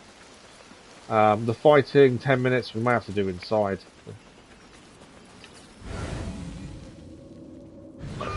The donkey's running away from the chicken there. That donkey is running away from the chicken. I was hoping to find a small bandit camp potentially out in the wilderness so we can do the 10-minute fighting. It's just a case of defending for 10 minutes really. We don't really want to kill too many because obviously that would end badly. We wouldn't get the 10 minutes done. Okay, we're getting there. It's just over here. We're looking for a tree that's a bit different to the others, I think, according to that picture. Palm Grove. Is anything else here? It's near a tree. I think there's something there with red bits underneath. Is that potentially ours? Yes, it is. No, I forgot. The animals attack. It's just them things that attack you. Pick it up. Trophy achieved. Riddle Me This. That is our first enigma solved. Didn't see the snake till late. Thanks, Dad. Yeah, Riddle Me This is done. So that's an enigma solved. We don't need to worry about enigmas anymore. Obviously, we need to collect the ones remaining. So we've got 5 more historical sites, 1 Tale of Baghdad somewhere, 3 gear chests, and 1 enigma to pick up. Obviously, I know there's a trade delegation mission now. I was going to head south and see what was there, wasn't I? Which I probably should, because we were being attacked when we was there. But before that, let's go. And there's no books left, is there? No, Lost Books is done. So let's go and hand in the Lost Books. We know that's something else then complete, and then we'll head out and see what we can find. I want to make sure we've handed in Lost Books. I'm going to give it a quick save though, beforehand, just in case. So we've got 2 hours left of the stream. We've got a fair amount still to do, I think. We'll catch up on trophies in a second. I know I need musicians. That's something I do need to do. We tracking that? Yeah.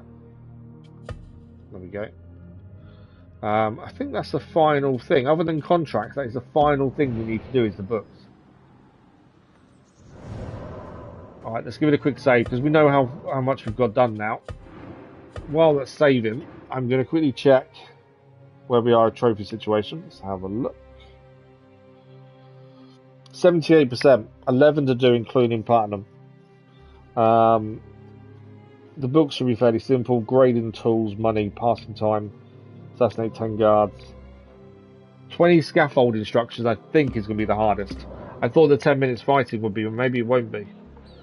There's no musicians nearby, is there? No. Do need to find the musicians. We've got enough tokens to pay them, we just need to find them. And they are in the city. I don't think they're out of the city, so probably should stay in the city to get them done. We want to clear the wilderness next. I want to make sure we do that. I just want to hand this in because we know we've got them all.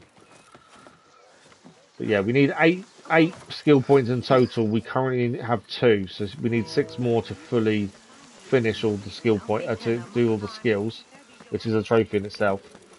As I say, I'm not sure if we're going to get all this done today. I'm hoping we will, but there's a chance we won't. But it depends how much is left, depends what we do tomorrow, whether it's Dying Light 2 or we finish off this. I don't want to do, if we can avoid a half stream, that would be the bonus. I don't want to really have 1 trophy to do and that's it. Do you have something for me? Wonderful. No need to tell anyone about all this. We wouldn't want any unfortunate accusation of plagiarism. Again. Okay, that's 1 lot of books returned. That's not all of them. Do you have something for me? Do we have to do this for every book? Yet. Oh, perhaps next time we will both find more than idle words and disturbance. We haven't found all the books. We have found all the books. How many are left to find?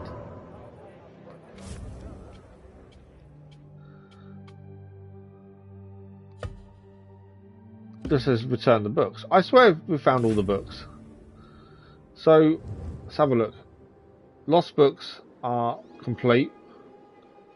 Lost books done there. Lost books done there. Lost books. Because we've cleared every area. Wilderness, lost books. We're missing a book somewhere and I don't know where it is. That's a weird one. Because they should all be done. Why do we not know where the books are?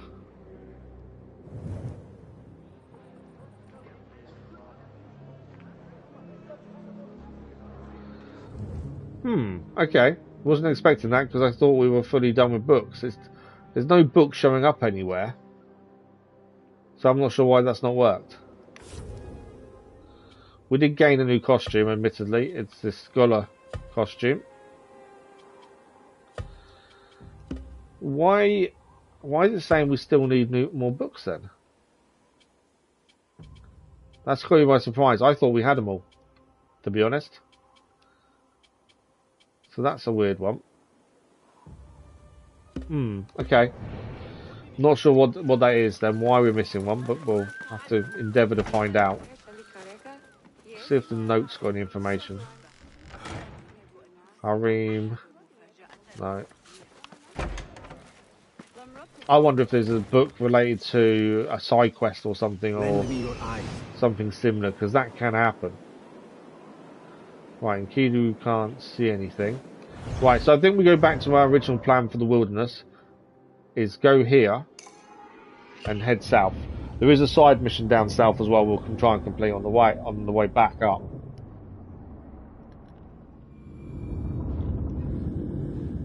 But yeah, we're missing a book. I don't know why. So that is a bit of a concern. Kidu's not seeing anything. So we want to be heading... So there's no musician here, is there? No. So we want to be heading over here, past Dogan's farm, and I want to see what's around here. Because there is a load of... there's a load of road network there. What I will do, I'll call the camel just to make the journey a little bit easier. We were being shot at as well, so I wonder if there's obviously a bandit camp. We need to fight for 10 minutes as well. We've done quite a lot of the trophies so far today. I'm confused about the books. I swear we've just handed in the last one that we know about, unless of course there is a secret book we don't know about. Which is entirely possible, knowing Ubisoft. So what is this here? This is the farm we've been to previously. What is this? I don't think we've been in there. What do you see, Enkidu? Although it doesn't say there's anything in there. Yeah, it's not saying there's anything there, to be fair. Yeah! Keep following the road, I think. And obviously we know we're missing a few historical sites and things, so hopefully we'll show a few random things up. What do you see? Some traders there. I think we met them for a mission, didn't we? Is this kind of area... There's something, there's a ruin over this way. It's this kind of area that you're going to find something when the random things are missing. Thanks for the like, it was much appreciated. It's just trying to find that random thing. I say we still need 2 gear chests, 5 historical references, and an enigma to pick up, in fact, as well. What is this place? There may not be nothing here, but it's also exploring the map, seeing things you may not see unless you go off the beaten track as well. Go, Enkidu. Okay, so according to Enkidu, there's nothing here. Well, nothing's showing up that way. Let's have a look at it though. It's it's these things that not everyone will actually get to see because they won't go and explore. That's why I enjoyed. Oh, there's an historical point here. There we go. That wasn't showing up with Enkidu. There's also fire here, so there's something else here, I think. What is this? Seleucia on the Tigris. On the western bank of the Tigris, about 35 kilometers south of Baghdad, rises a small mound known as Tel Amar. Today, beaten by winds and separated by the tumultuous course of the riverbed swamps, this hill once dominated one of the largest cities of antiquity, Seleucia on Tigris. This used to be a city. Seleucia was founded at the end of the 4th century BCE by Seleucus I, one of Alexander the Great's successors. Its position at the start of the main road leading from Iraq into Iran and the confluence of the Tigris and a canal linking it to the Euphrates enabled the city to control the movement of caravans and armies through the 5 centuries of its history. This control let it flourish into a commercial hub and royal residence, known throughout the ancient world for its stoic philosophers and Olympic athletes. In time, the Seleucids' power waned. In 129 BCE, Seleucia was conquered by the Parthians as Arsacids, a rival dynasty. The city's development nonetheless continued uninterrupted until multiple attacks by Roman armies and a catastrophic change in the Tigris riverbed led to Seleucia's decline and disappearance around 200. In time, other imperial centres, Ctesiphon and then Baghdad, took advantage of the position that had made it so important for so long and became world hubs themselves. So this was a city. What do you see, Enkidu? A long time ago, this was a city. That's quite cool. I like that. That's why I try and check out the random areas of the map you won't necessarily everyone else will go to. That's what I enjoy. An astronomer's journal. Working for Kitab al-Majasti, I compared the difference between the equinoctial hours recorded over different seasons, my own observations of the turning sky. The calculations match. Searching for a new vantage point, I stumbled upon ancient ruins and found a strange volume bound with leather and metal clasp. Seems to be a study of the sky. Yeah. Could this be the missing book? The one that's not marked up anywhere? Oh, there is a chance this is our missing book. And it's not marked up either on the map as a book. We thought we'd handed them all in. Turns out there was one, or I'm guessing one missing. Could this be it? Oh, didn't throw it far enough. Try that again.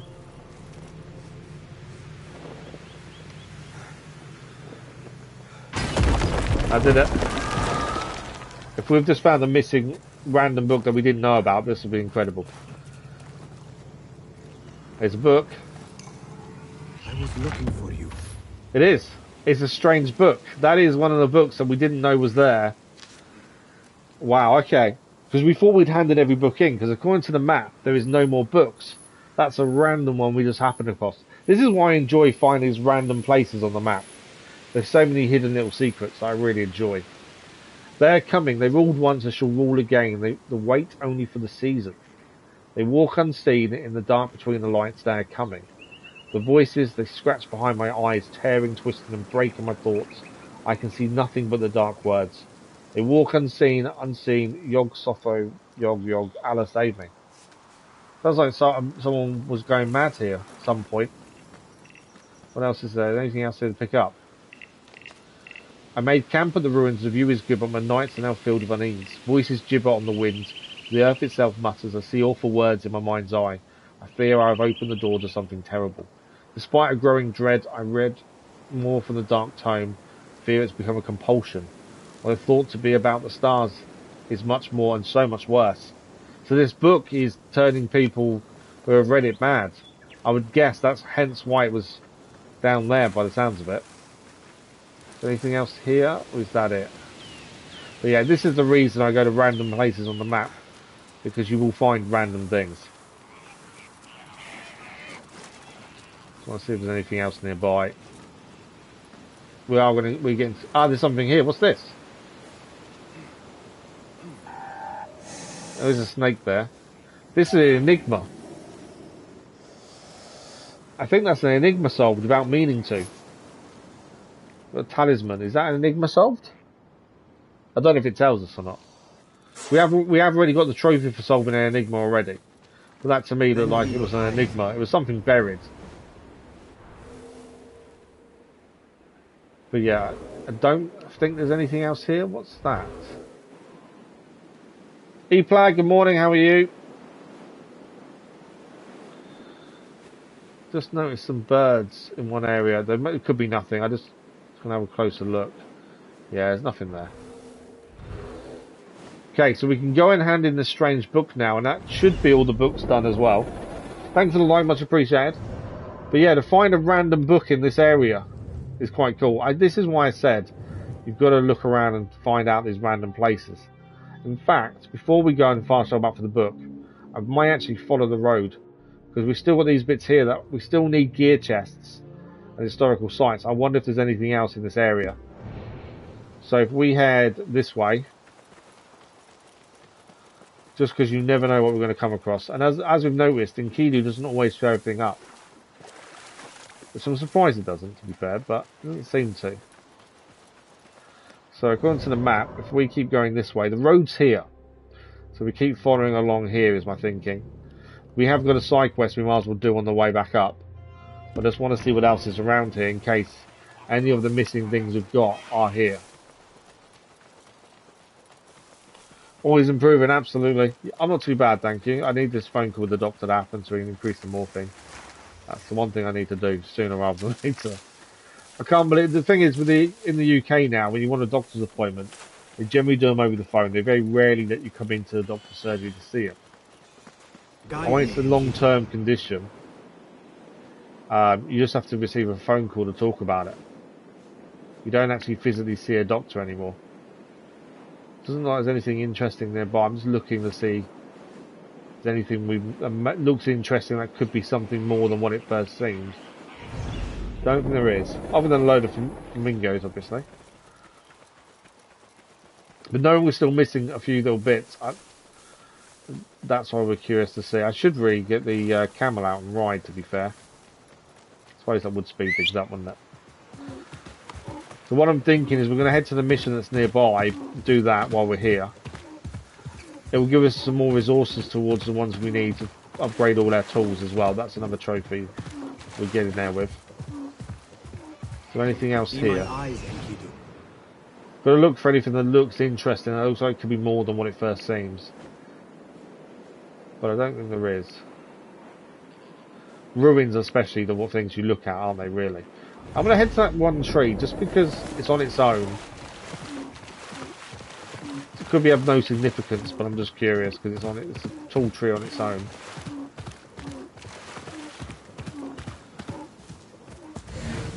There's some stuff here to pick up. It was just the fact it's a tall tree on its own made me think, what else is here? There's some cats here as well. That's not one of the Assassin's Creed cats, unfortunately. We did find that yesterday. That's an Easter egg. If you didn't know the story, there was someone owned a cat that had a face that looked similar to the Assassin's Creed logo. So they asked if they'd put it in the game, and they did. Why can't I collect that? I don't know, I can't collect that one pouch. Not that it's a big deal. I just wanted to see. There was other bits and pieces, like nothing major though. There is nothing else here. Let us get a wider view. Okay, the mission we're going to quickly go and do on the way back up is this one here. So we'll track that. We need to find the delegate. That's it. That's all I know.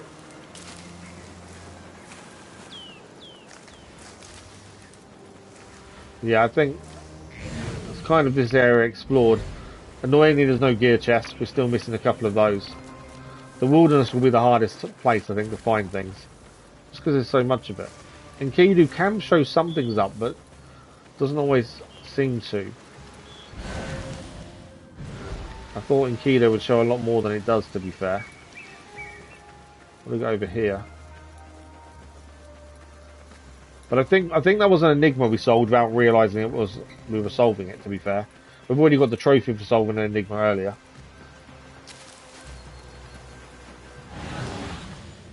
Nothing nearby. Just wonder if there's anything around here. Doesn't look like it. So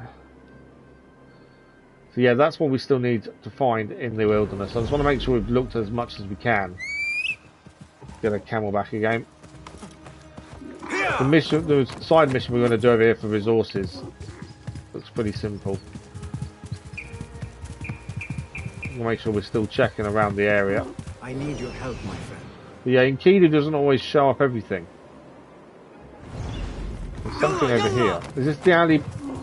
Was this the Ali Baba camp over here, or was it further in? I think it might be further in. Definitely a camp here. Remember, we do need to fight for 10 minutes straight as well. Oh, look at Spy Master's camp. I don't know what the Spy Master is, but we found a camp. This is exactly the reason why we explore. So this is an area we've not seen before. What is a Spy Master's camp when it's at home? I need your eyes, my friend. So a gear chest is here. This is why we explore the way we do, to be fair. I might actually see if we can do the 10 minutes fighting here. How many guards do they have? We've got to fight for 10 minutes straight, obviously not die. I think this might be the place to do it. Don't want to assassinate too many, and all we've got to do is fight and block. I didn't want to assassinate. Oh, okay, that's not good. I didn't want to assassinate him. I wanted to fight. Come here. Hold on. Right, there we go. Bleed. Don't plan on killing him. So we started this at 23. I've basically got to attack for 10 minutes. Which is going to be really annoying because then I can't kill him. You will suffer. But we basically got to do this for 10 minutes until the trophy pops.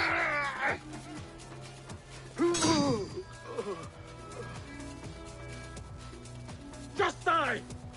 Which is the most boring thing ever, but It is a trophy, and I did think doing this in the wilderness would be our best bet. If he only does that attack, this is going to be very boring.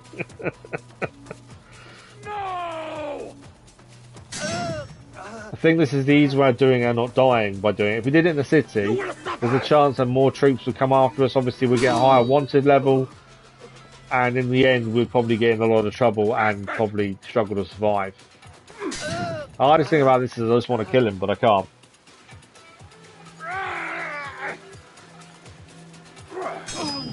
But it will be another trophy done.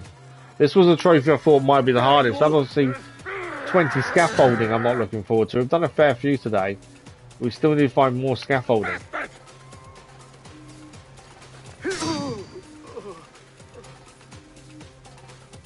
And we're just going to keep fighting until the trophy pops. I reckon we're about 2 minutes in towards the 10 minutes now, judging by when the fight started to now. And if we do this in 10 minutes, it doesn't count, I'm being more annoyed. At least I don't have to focus too much on it. It's very simple just to keep blocking. He doesn't seem to do any other move.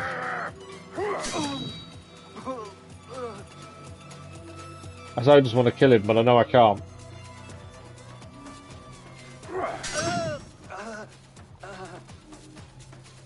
This is going to be a long 10 minutes. A very long 10 minutes, I think. I don't even want to kick him back, because I don't want to do anything that can potentially hurt him.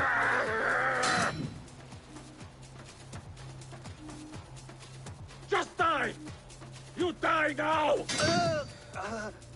Yeah, I don't want to do anything that's going to hurt him too much. I think we're about 3 minutes in.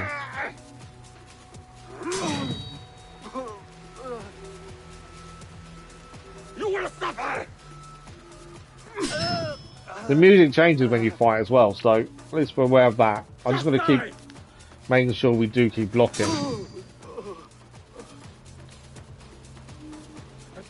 Once that trophy pops, he's dying very quickly. And then we'll go grab the gear chest that's here. I'm just going to be very patient. Obviously, if we're fighting a big group of people, this would be better. Because obviously there'd be more people to try and block and dodge and things, but having just one to attack is probably not the most rewarding thing to do. But as it is a trophy, there's not much we can do about it. I still think this is the safest route. I was hoping 2 of them were attacking us, just so there was a bit more to it, but I obviously assassinated one accidentally. Which wasn't my aim. I think we're about 4 minutes in. But yeah, just going to keep doing still trophy pops. I don't really need to keep an eye on time, it is just the fact we just wait for the trophy to pop up. Roughly, it says 10 minutes, and I think we're about 4 minutes by my clock.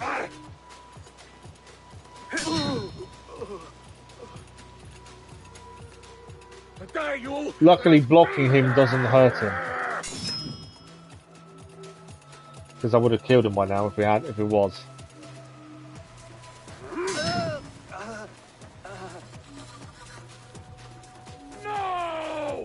Keep fighting, come on. I was more impressed when we got the horn yesterday. So one of the trophies is to one of the big guys uses a horn to call in reinforcements. And you have to throw a dagger at the horn as he's blowing it. And we just got it yesterday, and it was lovely. It was the way it was timed was really cool. But I was just amazed we actually managed it. I thought that was going to be one of the hardest ones to be fair.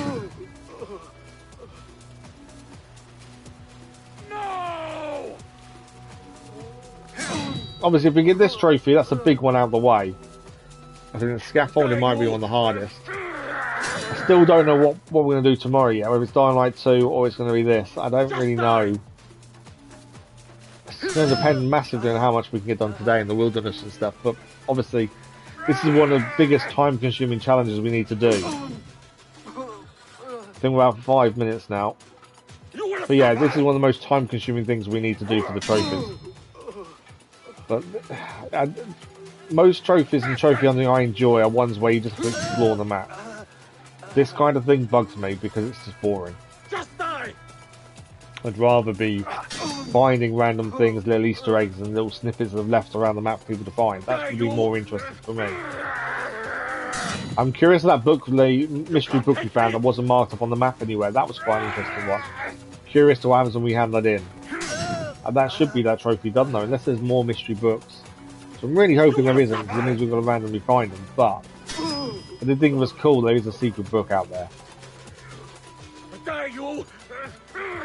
And the notes about it as well, how people are reading it and going mad. I'm pretty sure that's an Easter egg to something. I can't think what it is. There must be a film or something that has a book that you read and makes you go mad. And if there is, I just don't know what it is. But that's got to be an Easter egg, surely. No! Oh, I missed that one. I was looking at the time at the same time he attacked there. Come on. Back to blocking him again. I think we're about 6 minutes in. I think. Obviously, I'm guessing.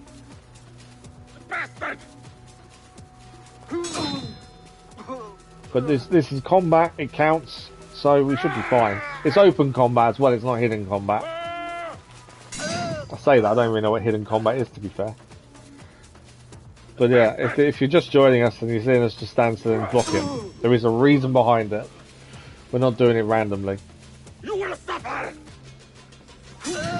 Obviously, I think if you were defending yourself in a big group for 10 minutes, it'd be a lot more fun. But also, there's more room, there's more margin for error, where you could just get killed and lose your 10-minute streak. I'm surprised there's not a kill streak or something, although we still need to do the guards done while we were blended in a crowd. We need to still kill a few more of those. Biggest thing with them is the civilians then react. That's the biggest thing with them, really.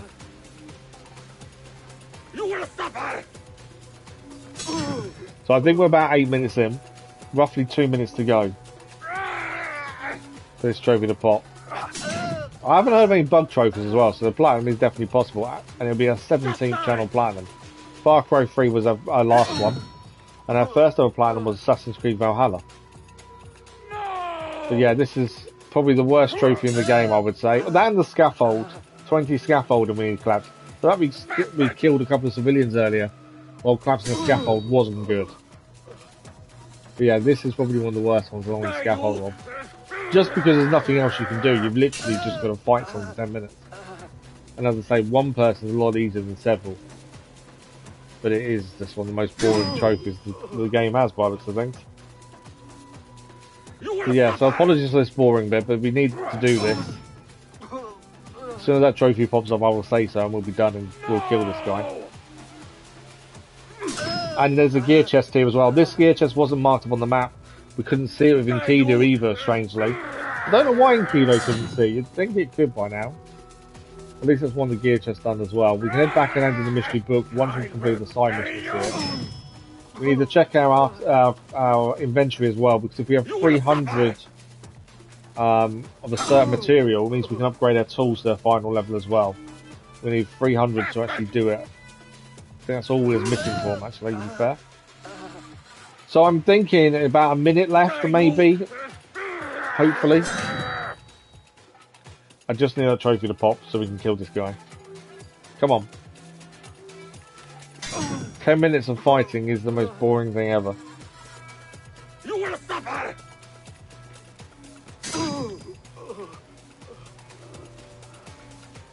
Just die! Come on. Just needed to pop up. It's getting dark as well. We've been fighting for that long, it's starting to get dark. Die, you!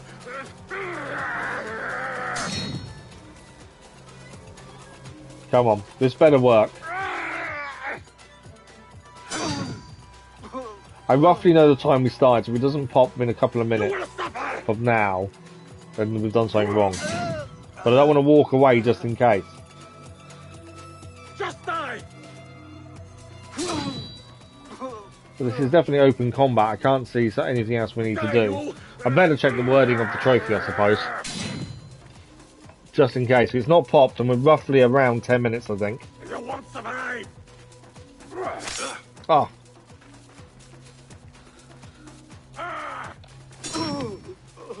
Yeah, we're around 10 minutes now, roughly. You will suffer! Survived 10 minutes in open conflict. Well, this is open conflict. There we go, Eagle's Will, trophy achieved. We can finally kill him. All that time we were waiting to kill the guy just because we needed the trophy open conflict. He's done. That was, as I say, I think that's one of the... Oh wow, look, it's saying you have a lost book that is too precious to carry around. That's interesting. Right, we're going to grab this gear chest that's here, then we'll go back.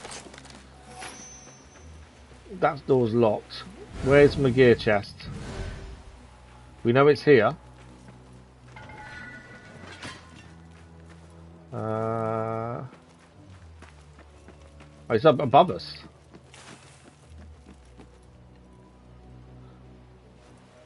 Still above us. Cast your gaze, Enkidu. Where is it? Oh, it's there. I see it. It's up there, up in the tree. We climb this. Why is there a key to a cage needed?